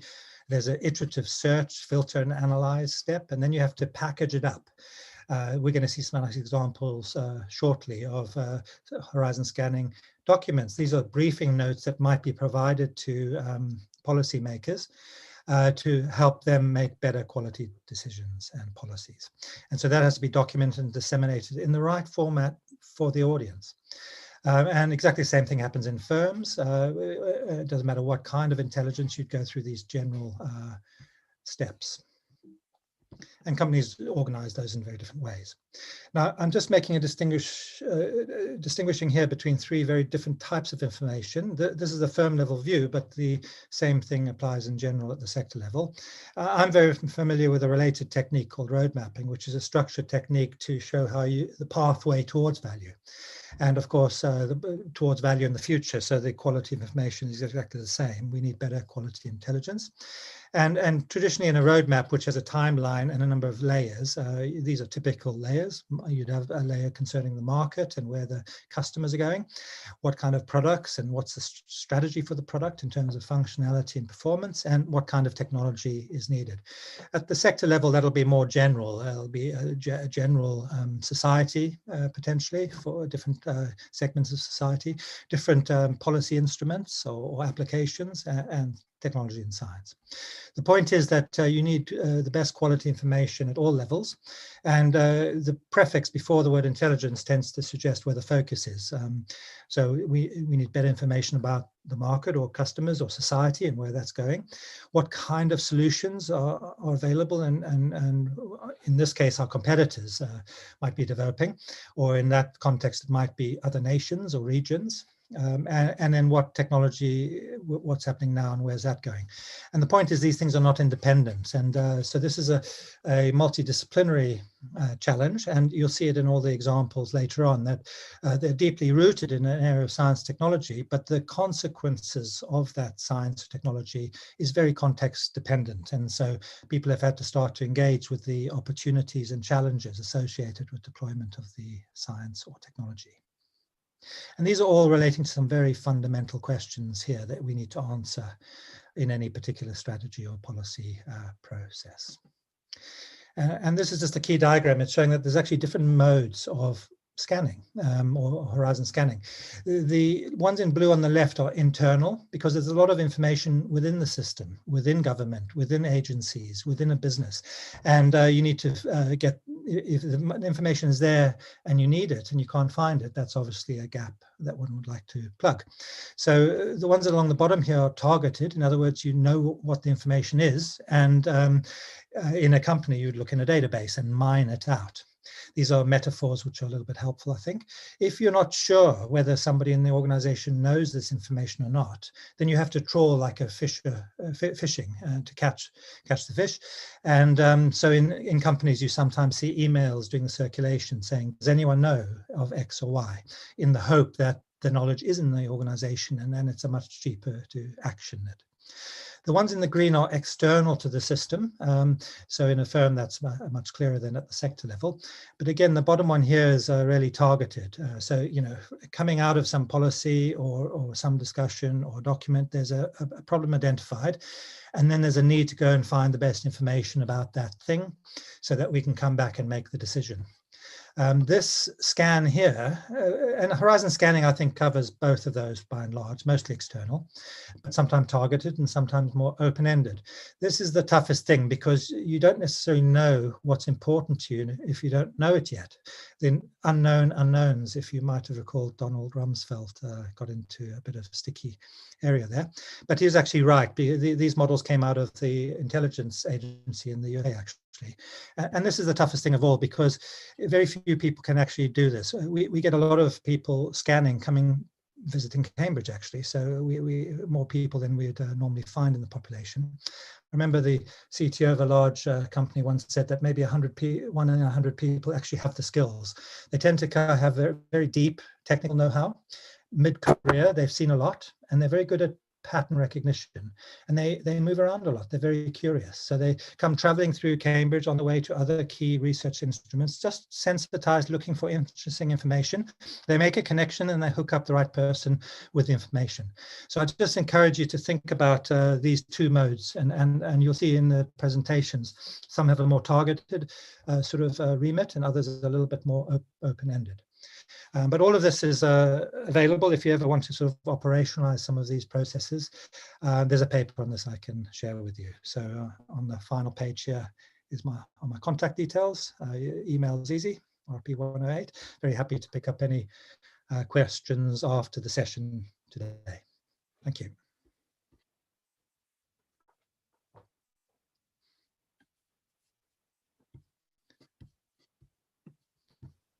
Great. Thank you, Rob. Could you stop sharing so we can move on to the other? That was very informative, and I think it will probably have helped many people or many of the participants of the competition to hear that talk before. But nevertheless, they submitted really interesting projects, and we look forward to hearing them. And I'd suggest we just start with the first speaker, who is Alec. Are you ready? Hi there. Yeah, yes, I'm ready. Do you want to share your slides yourself, or do you want me to share them? Yeah, I'll share my screen now. Yeah. Perfect. Okay.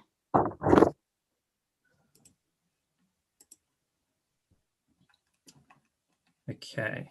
Can you see that? Yep. Yep. Okay. Is that all good? Brilliant. Okay. Well, I'll just introduce myself then. My name's Alec Christie. I am a PhD student in the Department of Zoology. My supervisor is called Bill Sutherland, and he does a lot of the horizon scanning work for biodiversity conservation. So have a little bit of a background in this, I guess, through him. But yeah, this kind of topic is kind of one that's just come up of interest to me. My work is in evidence-based conservation, and yeah, I find this quite an interesting sort of threat that could occur in the next decade. So let's get started. So I've structured the talk just in terms of the application form that we had to fill in. So I hope that's okay. So start off with the scientific background. So the threat that I'm talking about, pandemics from permafrost, is it was first identified in a 2018 biodiversity horizon scan. So I can't take full credit for it, but I'm trying to build on what they first set out in that paper. And so if you don't know much about permafrost already, permafrost is essentially just frozen soil that's held together by ice. And it mainly occurs in sort of the Arctic tundra, as you might expect. So in Canada, Siberia and Alaska. And of course, these are melting at a rapid and accelerating rate due to global warming. But what's also true about permafrost is that they hold a lot of potential pathogens. So those are disease-causing microorganisms. And so when the permafrost thaws, those can be released. And it's been found from some scientific studies that a range of different pathogens, so viruses, bacteria, and fungi can survive, depending on the type of organism, anything from 30,000 to 8 million years. So there's a potential massive reservoir of these pathogens held up in this permafrost.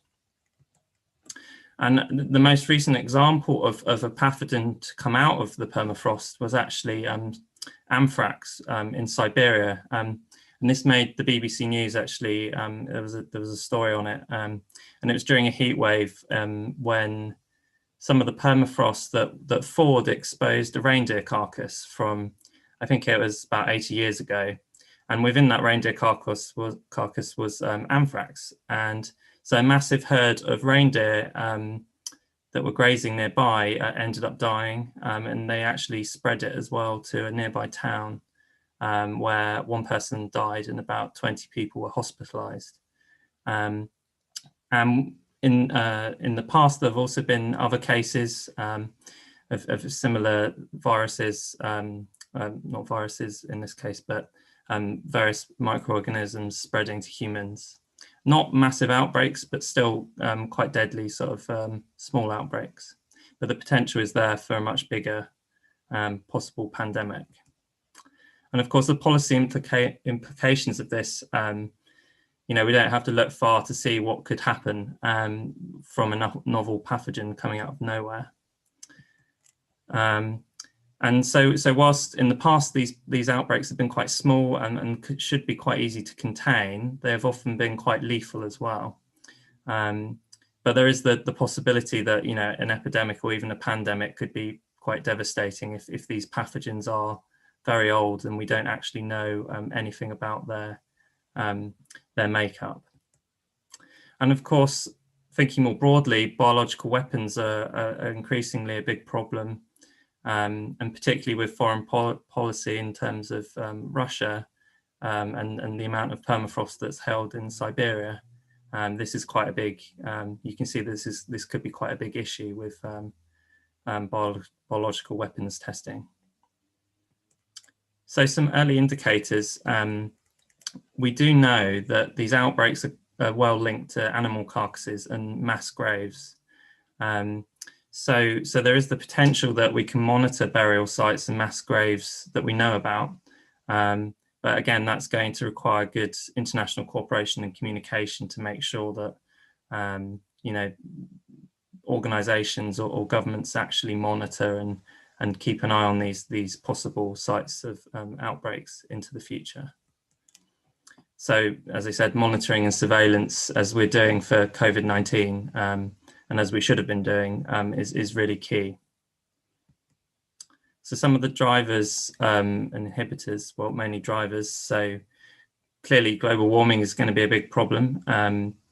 The likelihood of this threat occurring is only going to grow over the next decade with climate change and increasing melt of and thaw of the permafrost.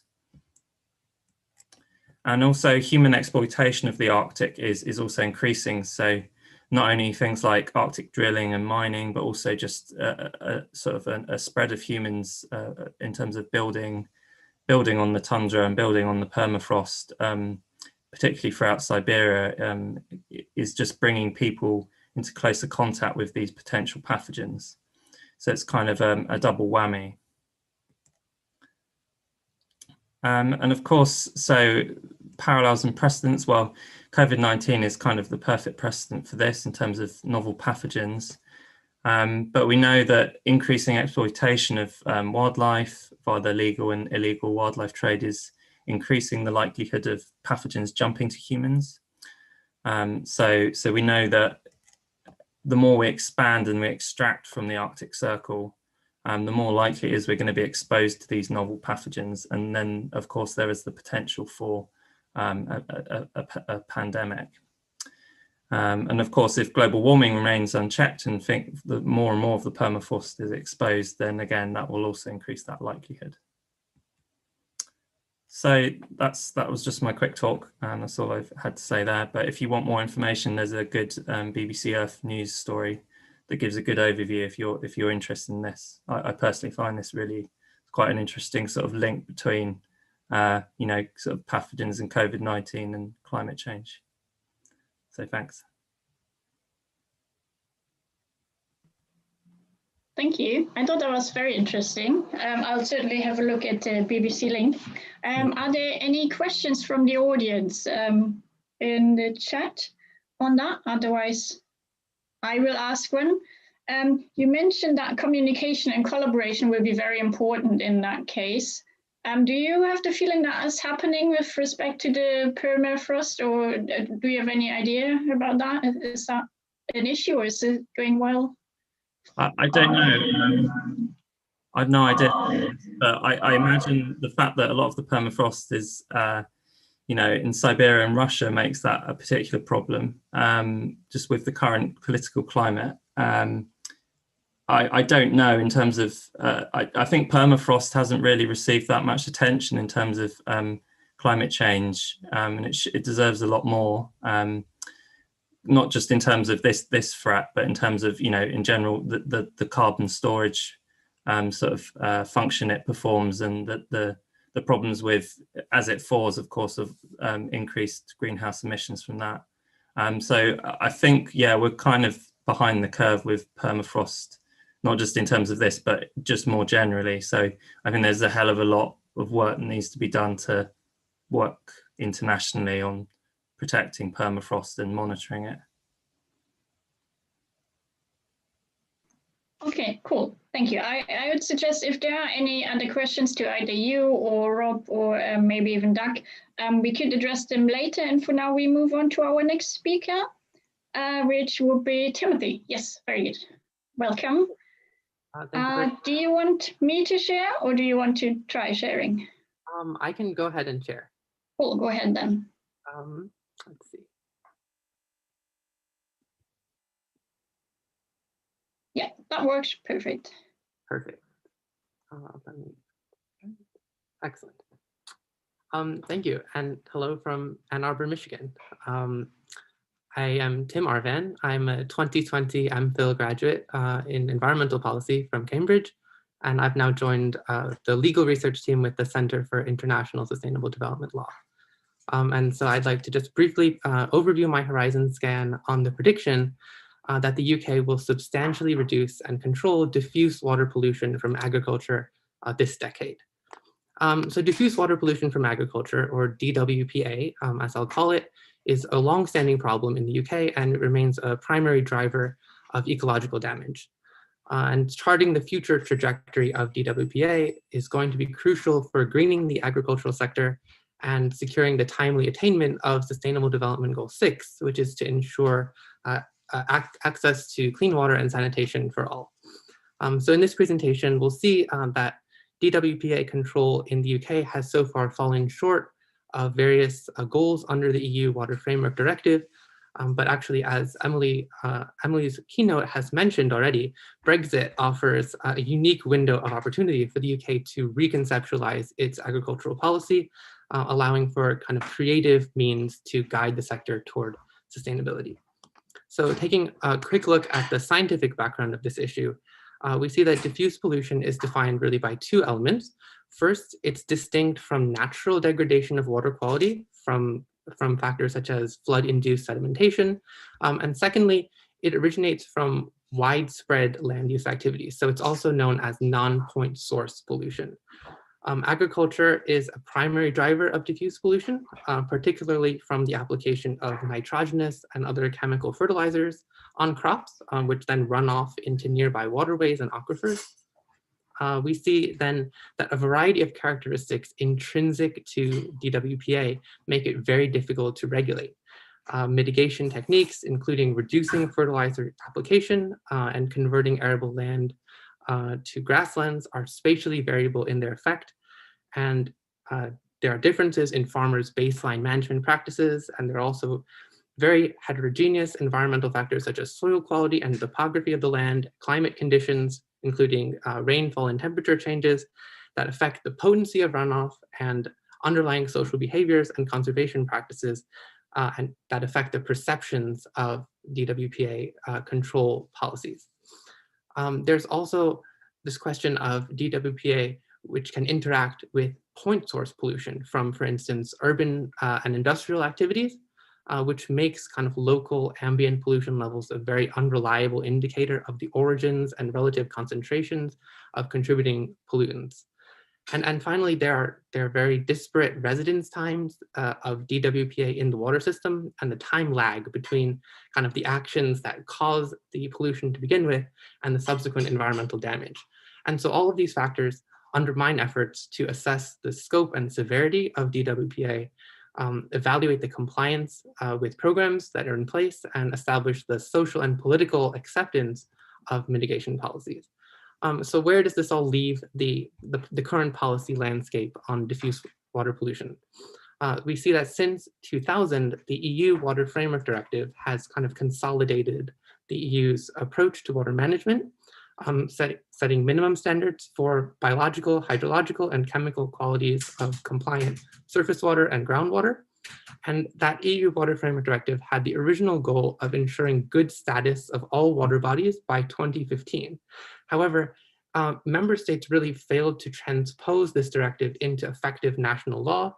And we see that just 27% of water bodies in England and Wales were found in good status by 2012, with insignificant improvements by 2018, and full attainment still not expected for several years in the future. And over a third of those known failures are attributable directly to DWPA. And so what causes these failures? Well, firstly, we have the failure to internalize the social responsibility for water quality, and then also deficient monitoring and enforcement of the existing policies that we have in place. So for example, the UK has nitrogen vulnerable zones, which attempt to restrict the quantity and timing of fertilizer applications. But over 15 years, 69% of English nitrogen vulnerable zones saw no significant improvement in surface water concentration. So this points to kind of a systematic failure of the enforcement of this policy. And then further, under the EU's Common Agriculture Policy, efforts to make direct payments to support farmers' incomes conditional on their conducting pro-environmental behaviors, including the protection of water courses, that has been weakly implemented with poor incentives for farmers to actually undertake very meaningful mitigation actions. So this prompts the question, where do we go from here? And we see that a range of new interventions are needed to accelerate the UK's attainment of the Water Framework Directive standards, and such reforms are now finally receiving increased attention in light of the post-Brexit agricultural sector taking shape. And so some of the most promising policies that are capturing attention here are those that implement the polluter pays principle, which has really not featured heavily in the agricultural sector because of political resistance, particularly from the farm lobby. But polluter pays instruments, such as, for instance, water quality trading systems, fertilizer input taxes, and pesticide taxes as well, convey a justice dimension, which kind of projects this ethic that polluters should bear the cost of internalizing the externalities caused by the pollution, and these instruments reinforce the social entitlement for clean water. And additionally, the UK is abandoning the Common Agricultural Policy altogether, and so can phase out or restructure these direct payments to support farmers' incomes, removing long-standing perverse incentives that lead to scaling up of operations and excess production.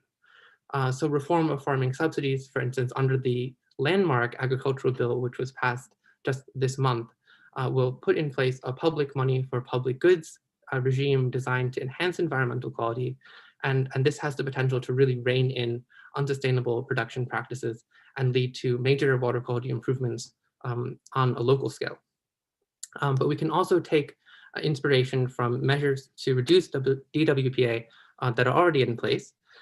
For instance, water quality trading, which attempts to reallocate the right to pollute among farmers and then achieve a socially optimal level of pollution reduction by allowing the farmers that can abate most cheaply to do so. And this has been deployed with great effect in Lake Taupo, New Zealand, which is the catchment depicted here, where over a 5-year period, there was a 20% reduction in nitrate emissions from regulated farms under this trading program.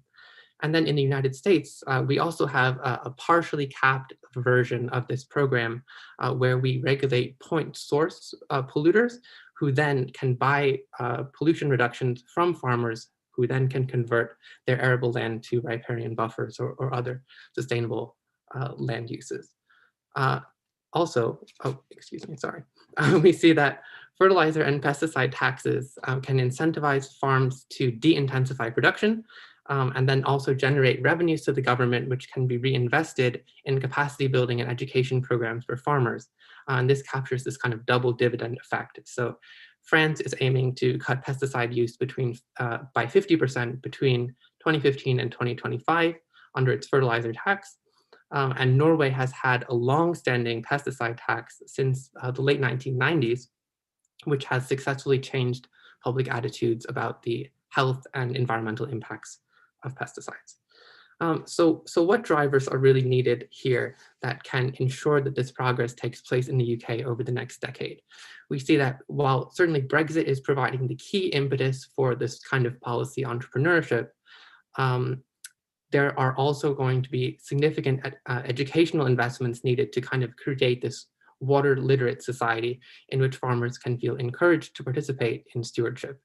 And in addition to that, significant information provision and respect for local institutions and local stakeholders is essential to empower farmers to feel that DWPA mitigation is something that's worthwhile and is also going to be a non-adversarial process. So overall, these policy instruments are going to need to be sensitive to the kind of unique characteristics of DWPA and the difficulties that regulation entails, while also using the best available science and being implemented transparently so that they can be socially acceptable. And Sustainable Development Goal 6 really provides a great framework for these kinds of efforts, particularly Target 6B, which calls for the participation of local communities in improving water and sanitation management. And so we really see that local stakeholder engagement is going to be critical here. So yes, the path forward is certainly unclear, but I close on the optimistic note that really substantial DWPA reduction is well within the realm of feasibility for the UK this decade. And so I look forward to hopefully realizing that together with the community working on this issue. So thank you very much. Tim, I think that was probably particularly interesting for DAC as well. I would suggest we move on to the next speaker, which would be Tim as well. Tim, are you here? Oh, sorry, unless, do we have any questions in the chat? I don't think we have. Yes, very good. Welcome. G'day.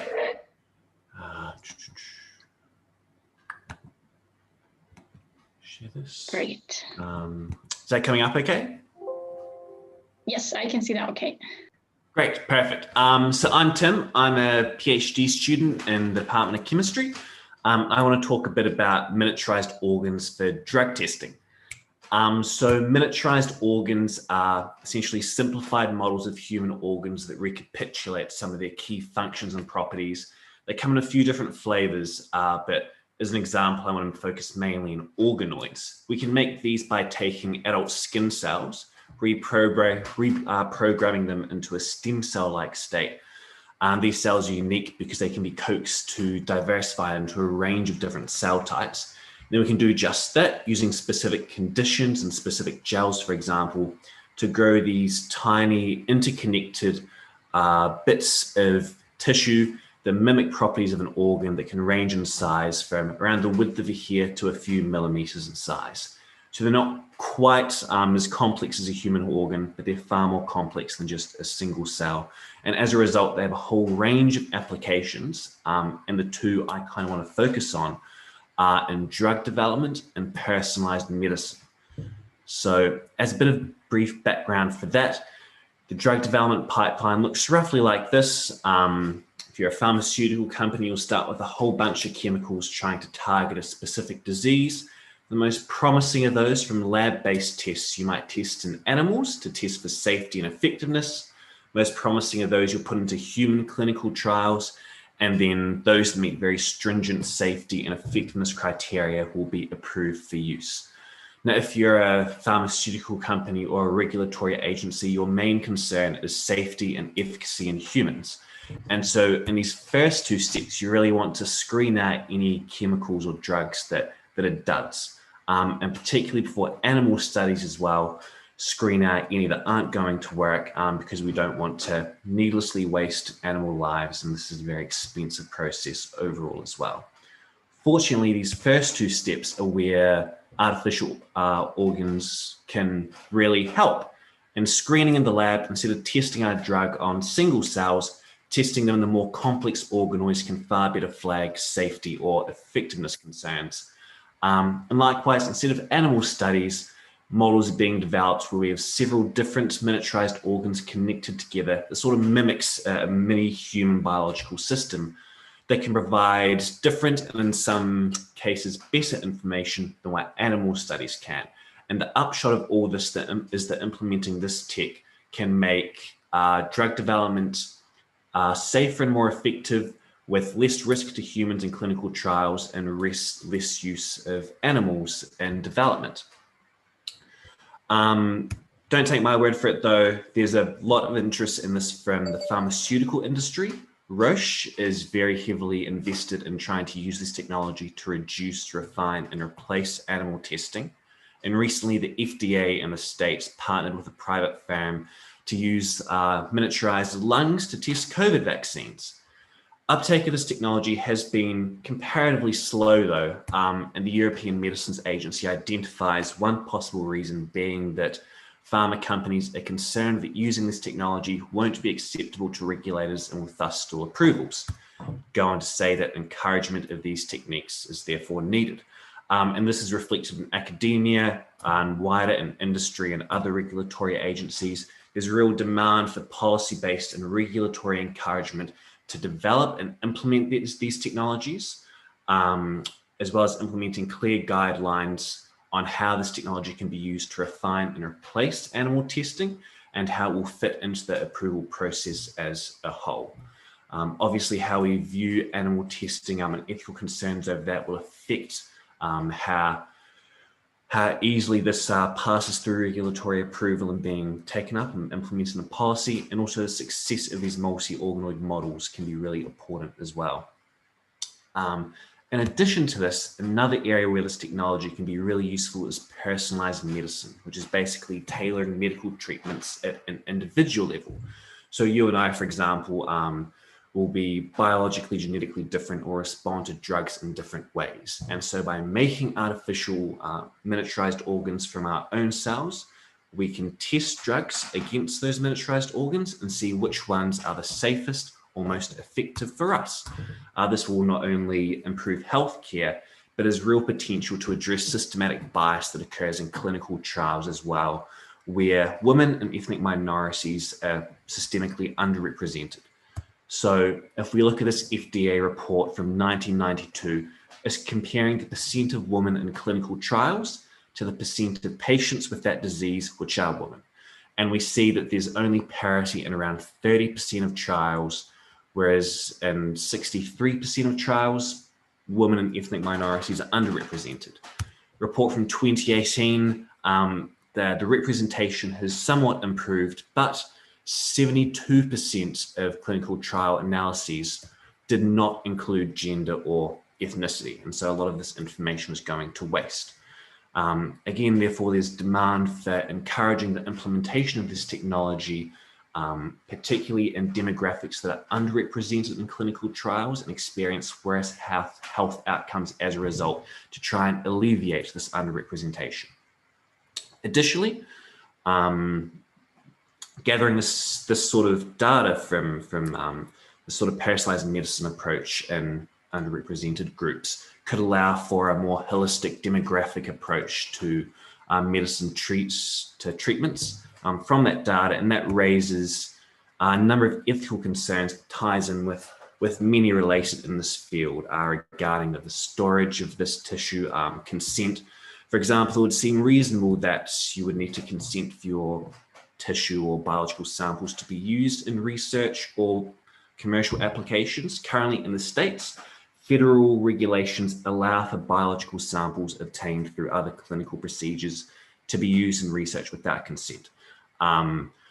Additionally, can you really consent at the point of donation if you do consent, when these samples can be stored for a couple of decades, and who knows what sort of research will occur over that time period? How are your samples stored? Can they be anonymized?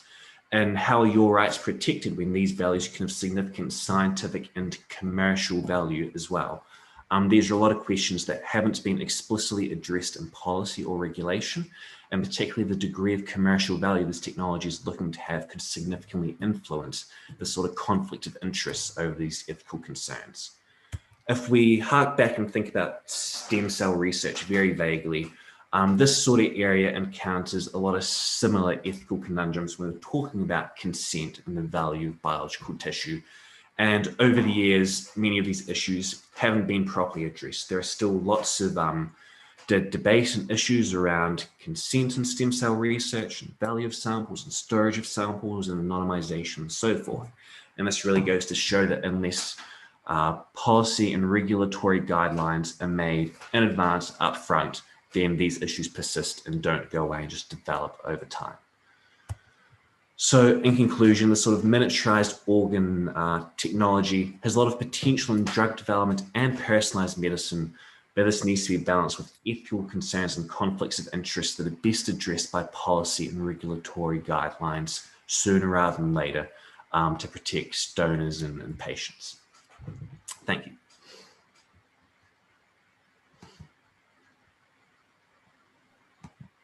Thank you, Tim. That's very interesting. I suggest we move on to our final speaker and then see if we can discuss any more details or have questions with all the 4 students together. Welcome, Adam. Good to have you here. Hello. Hi. Should I try to share my screen, or do you want to? Yeah, sure. Go ahead. Yeah, sure. Okay. Let me just get up my slides. Okay, share. Okay. I can see that. Okay, perfect. I'm gonna make it full screen and hopefully you can still see that now. Okay, well, first of all, thanks for inviting me to speak at this event. It's been so interesting to listen to the contributions for everyone else. I mean, in particular, the other Horizon scanners, the keynote speakers were really, really interesting in their talks. But I mean, this Horizon scanning seems like a very cool thing to get involved in. So it was great to hear from the other students. And to be able to present my own work. So this is kind of my very first attempt at doing anything in Horizon scanning. So I'm definitely open to lots of feedback and comments on this. But I just want to I want to show you something that's kind of related tangentially to work that I do in the computer science department, and how I think it might change policy. So that said, I'm Adam O'Connell. I'm a third-year PhD student in theoretical computer science here at Cambridge. My day-to-day is usually not studying policy problems, but studying very abstract mathematical problems and how, in many years' time, they might affect how we build cryptographic systems and security systems and things like that. So what I want to talk to you about today is full homomorphic encryption. And this is a new technology, well, really a new theoretical discovery that's now becoming an early stage technology that's going to completely, I think, revolutionize the way we think about data and its relationship, well, data, how we keep it safe and secure, and its relationship to privacy and and things like that. So if I can, how do I move? Crap. Oh dear. Okay, a bit of a slide malfunction. Okay. I've very recently, although I'm a computer science student, I very recently got a new computer that I don't know how to work, so that doesn't really help very much. Okay, so what is full homomorphic? Well, what is encryption and what's its relationship to policy? So encryption has obviously been as a technology has existed for thousands of years. People have tried to keep secret messages from each other. People have passed plans for battles and political schemes between person to person in encrypted form for thousands of years. And this really became like a serious policy issue with the advent of modern telecommunications, with the advent of the internet, and the digitization of the way we do, well, everything from, I guess, government to commerce to personal communications. And initially, when this kind of digitization began and when people's data started being passed around and stored by various companies, it may seem kind of bizarre to us now, but initially data was kind of seen as a burden, right? Holding all of this personal information about your customers is really like an administrative necessity, but it opens you up, particularly in a digital age, to a huge amount of liability. So back in kind of the 70s and 80s, the real worry about data owners, people who stored data, was really about how to keep it safe. And early encryption policy was really focused around getting companies to adopt encryption, standardize the protection that it could provide. But that really has kind of shifted, particularly in the last 20 years with the kind of rise of modern machine learning and statistical methods that can be used on data, right? And I mean, it's gone from being a novelty to a cliche, but people are constantly saying things like data is the new oil. It is this vast, untapped resource that companies are now sitting on. So this burden suddenly became something that could be vastly profitable and lucrative. But this then presents quite a big policy issue, right? It's now no longer just how do we keep people's data safe, but how do we balance off the data privacy that users of interconnected services should expect versus the potential progress that can be made by mining this data for insights. And this by profiting here, I don't necessarily just mean profiting commercially or monetarily, but also, I mean, being able to use personal data for data analysis could have huge benefits for, say, national security and for public health.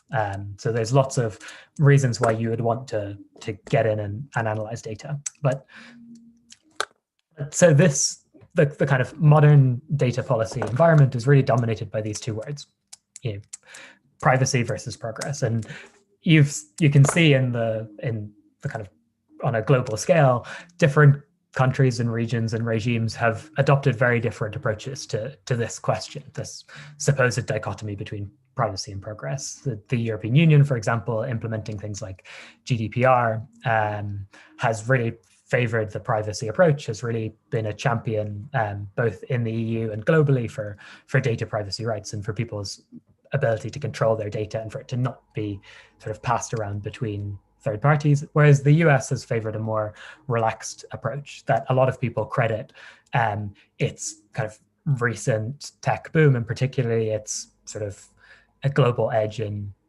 AI and machine learning, to this laxer data environment where companies can pass around personal data for any sorts of analyses and for any sorts of pooling and insight gathering. So obviously this divergence in data policy creates a tension on a geopolitical scale, also in a kind of commercial and technical way. Like, how do you share information between companies who operate in like across these different regimes, and also how do governments share, say, security information between each other? So what I want to say today is that full homomorphic encryption, this kind of new technology, is really going to unlock this dichotomy. It's going to mean that privacy and progress, machine learning and encryption can really live side by side. And that's kind of what I want to do now, is to explain a little bit about how this technology works and kind of the science behind it. So if I can, let's see, move. Okay, so yeah, how does it work? Well, so typically encryption is, so standard encryption in methods here. By this, I mean like for any sort of encryption from, Caesar ciphers way back when to the Enigma machine in World War II to modern in transit and at rest encryption. What we really mean is taking data, which here I've represented by this strange collection of lines and dots. You take this data, which might be telephone numbers of your clients or email addresses or bank details or anything, and you apply a computer program, an encrypting program, which we often call in cryptography ENC. And you can think of ENC like a lock, right? That takes your data and it locks it up. For example, as I've demonstrated here, in sort of a box. It encrypts it, it sort of scrambles it in a way that, if anyone gets this encrypted data, this vault on the right-hand side, they have no way of accessing what the original data said. And then there's no point in being able to lock it up in a box if you can't unlock it again. So we have a second function that's usually given in any cryptographic system, which is the decrypting function. And this is the function that should be secret to the data owner, right? So the data owner should be able to take out their secret key and go to their vault and unlock the data for any sort of analysis or use that they might want to make of it.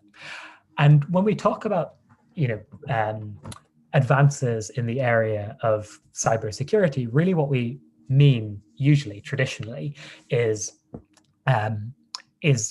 basically ways to make this system more secure. So ways in which, given the encoding function, it's much, much harder to figure out what the decoding function is. And advances in this include using very, very advanced 21st century mathematics to make these problems harder and harder for potential attackers to break. So to make our vault harder and harder to pick the lock on. And I mean, attackers also have their advances. They make it easier and easier to create keys. I mean, people have possibly heard of things like quantum computing, which has been used to, and could potentially in the future be used to break encryption systems. So that's what traditionally we mean when we talk about advances in cryptography.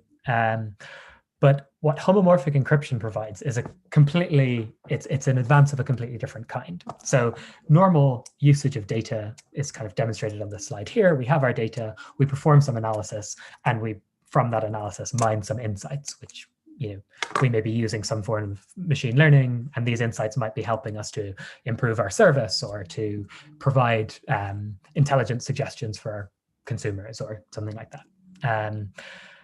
But the problem is you need to be able to see the data to analyze it, or at least that's how it used to be until homomorphic encryption came along. So homomorphic encryption will take your data and encode it instead of, and as we've seen before, encode it, but instead of encoding it or encrypting it in a sort of completely,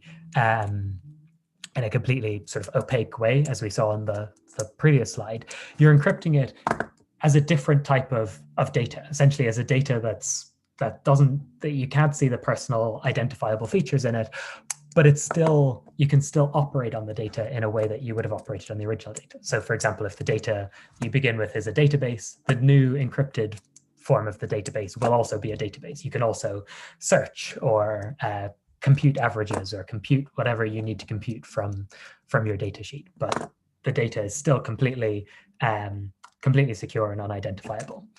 So the idea here is you can encrypt it, you can perform analysis on the encrypted data, and then you can decrypt the answers. So this is a complete step change in how encryption works, right? And this is just a short history of how it came about. First of all, homomorphic encryption is not a new idea. It was first kind of proposed in the 1980s, and they showed various different schemes in which you could do some types of limited analysis on encrypted data. But the idea that you could do any type of analysis on encrypted data was really thought of as a pipe dream by many people. It was kind of a large open question, but most people thought that it couldn't be done until Craig Gentry in 2009, for the first time, provided a theoretical framework, at least, of how this thing could be made. And at the time, a lot of people were quite skeptical as to whether it could be made implementable in practice, whether we could actually overcome the slight slowdown you would have to go through by working on encrypted data. But the last 10 years have really seen massive advancements in that. And now we actually have industrial applications. There are several startups, which I list here. Also, Microsoft have created a whole homomorphic encryption library, which is used in industrial applications. And really, we've got to the stage where homomorphic encryption is a viable way of operating with data. So what are the implications of this? This is kind of what I kind of wanted to get to, and the main substance of what I want to say is that, so if you have a world where you could now, instead of having to pass personal data of your customers to third parties for analysis, or pooling them together with other people in your field to create new insights into say public health or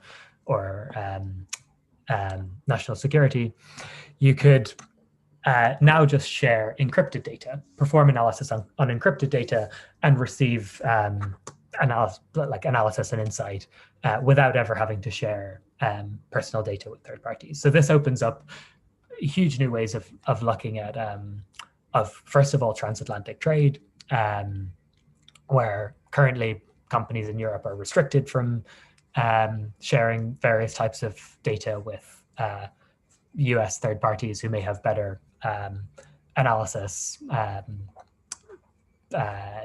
software or solutions. And it also allows companies within Europe to sort of share with each other, develop an infrastructure and an ecosystem of companies that can provide analysis without ever having to access personal data. So things that are going to be kind of important as this technology emerges in the next 10 years really are, firstly, how it's classified within current data regulations, like whether allowances are made for encrypted data in terms of how it can be shared, who it can be shared with. And there's a strong case, at least from the technical point of view, that we should allow this, that there should be more freedom given to companies to share encrypted data than obviously non-encrypted data.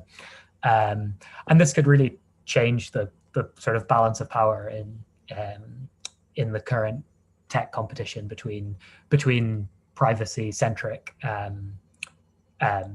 regimes and ones who focus on, as we've called it before, progress in inverted commas. So I think, I think this really gives an opportunity to see privacy and progress really as going hand in hand in the future. There are obviously also potential downsides to all sorts of encryption technologies, particularly in how they can open up sort of opportunities to hide nefarious or unethical behavior. And this is also, it's as true with normal encryption as it is with homomorphic encryption. And in fact, homomorphic encryption may provide sort of risks in the long run that normal encryption doesn't. So if, say, criminal organizations or organizations that unethically harvest data can now have that data analyzed by the sort of leading experts in machine learning without ever revealing the contents of the data, we could open ourselves up to all sorts of a black market of data that's kind of unlike anything we've really seen before. So these are things that I think homomorphic encryption really should bring to the fore of policymakers' minds, and for anyone kind of interested in and operating in the technology sector. I think that this technology is something that will be a sort of paradigm shift in the coming decades. So that's kind of what I wanted to say. I'm happy to take questions along with the other students now. Well, thank you very much, Adam. Could you stop sharing? Yeah, I'm trying to find the. Okay, 1 second. Yeah. I could have stopped you sharing as well. I just found out. Cool, thank you. We actually had a couple of questions in the chat. One is for Tim on the use of patient tissue in vitro during a trial. What are policies and regulations? Yeah, so in clinical trials, there's no policies, at least none that I'm aware of currently in place for prescribing how these should be considered from a regulatory point of view in terms of like I guess protecting the donor or what can legally be done with the tissue. I'm still catching up with the UK regulations, but my best understanding is it's probably covered by the Human Tissue Act 2004, which, as the name suggests, is a little bit outdated, particularly seeing as this is such a fast moving field.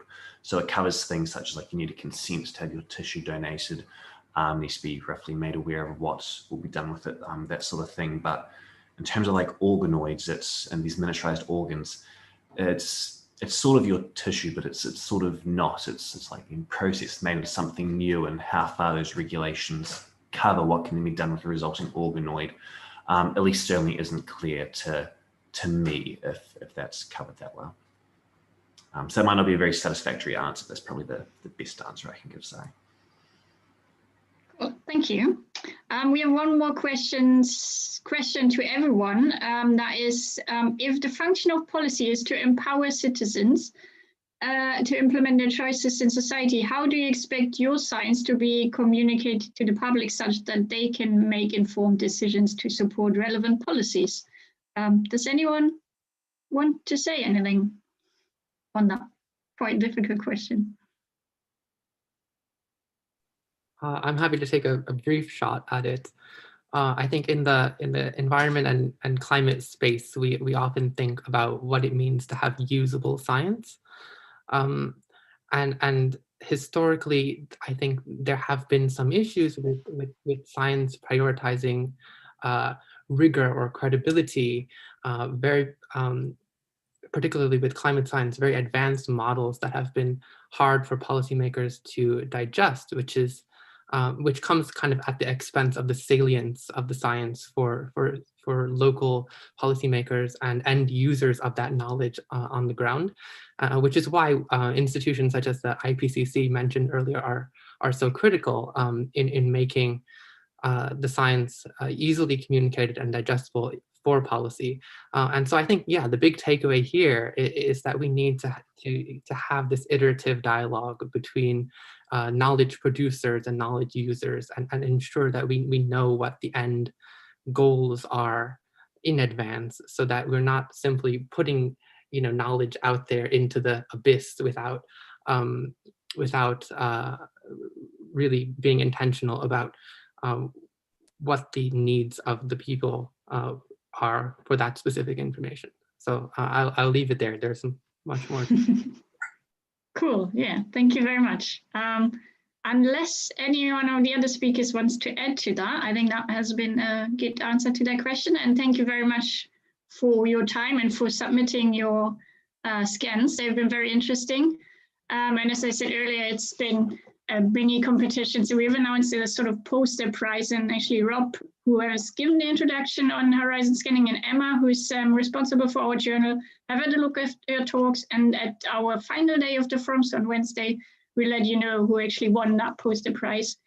But you're probably more interested in knowing how we go forward with your scans for the publication. So I think Emma can probably quickly say something about CUSPE's journal and what we are planning to do with these horizon scans after the forum.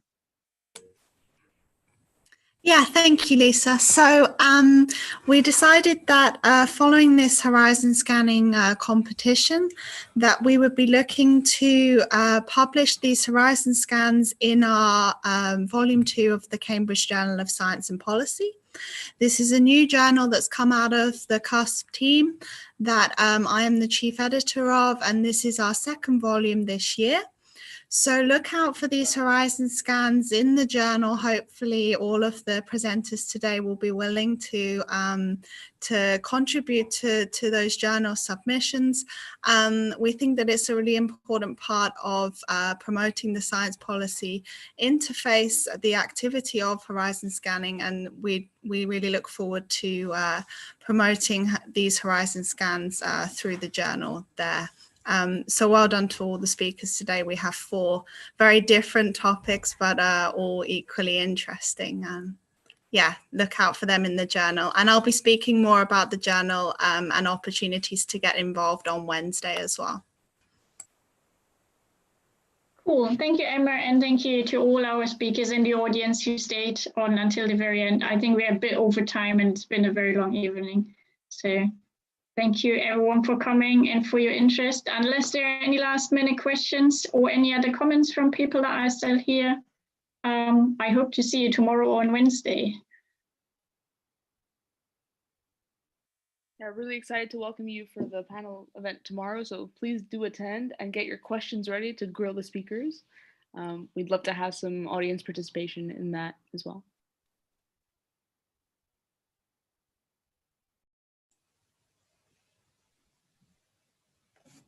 Okay, thanks. Bye. Thanks. Thanks for coming.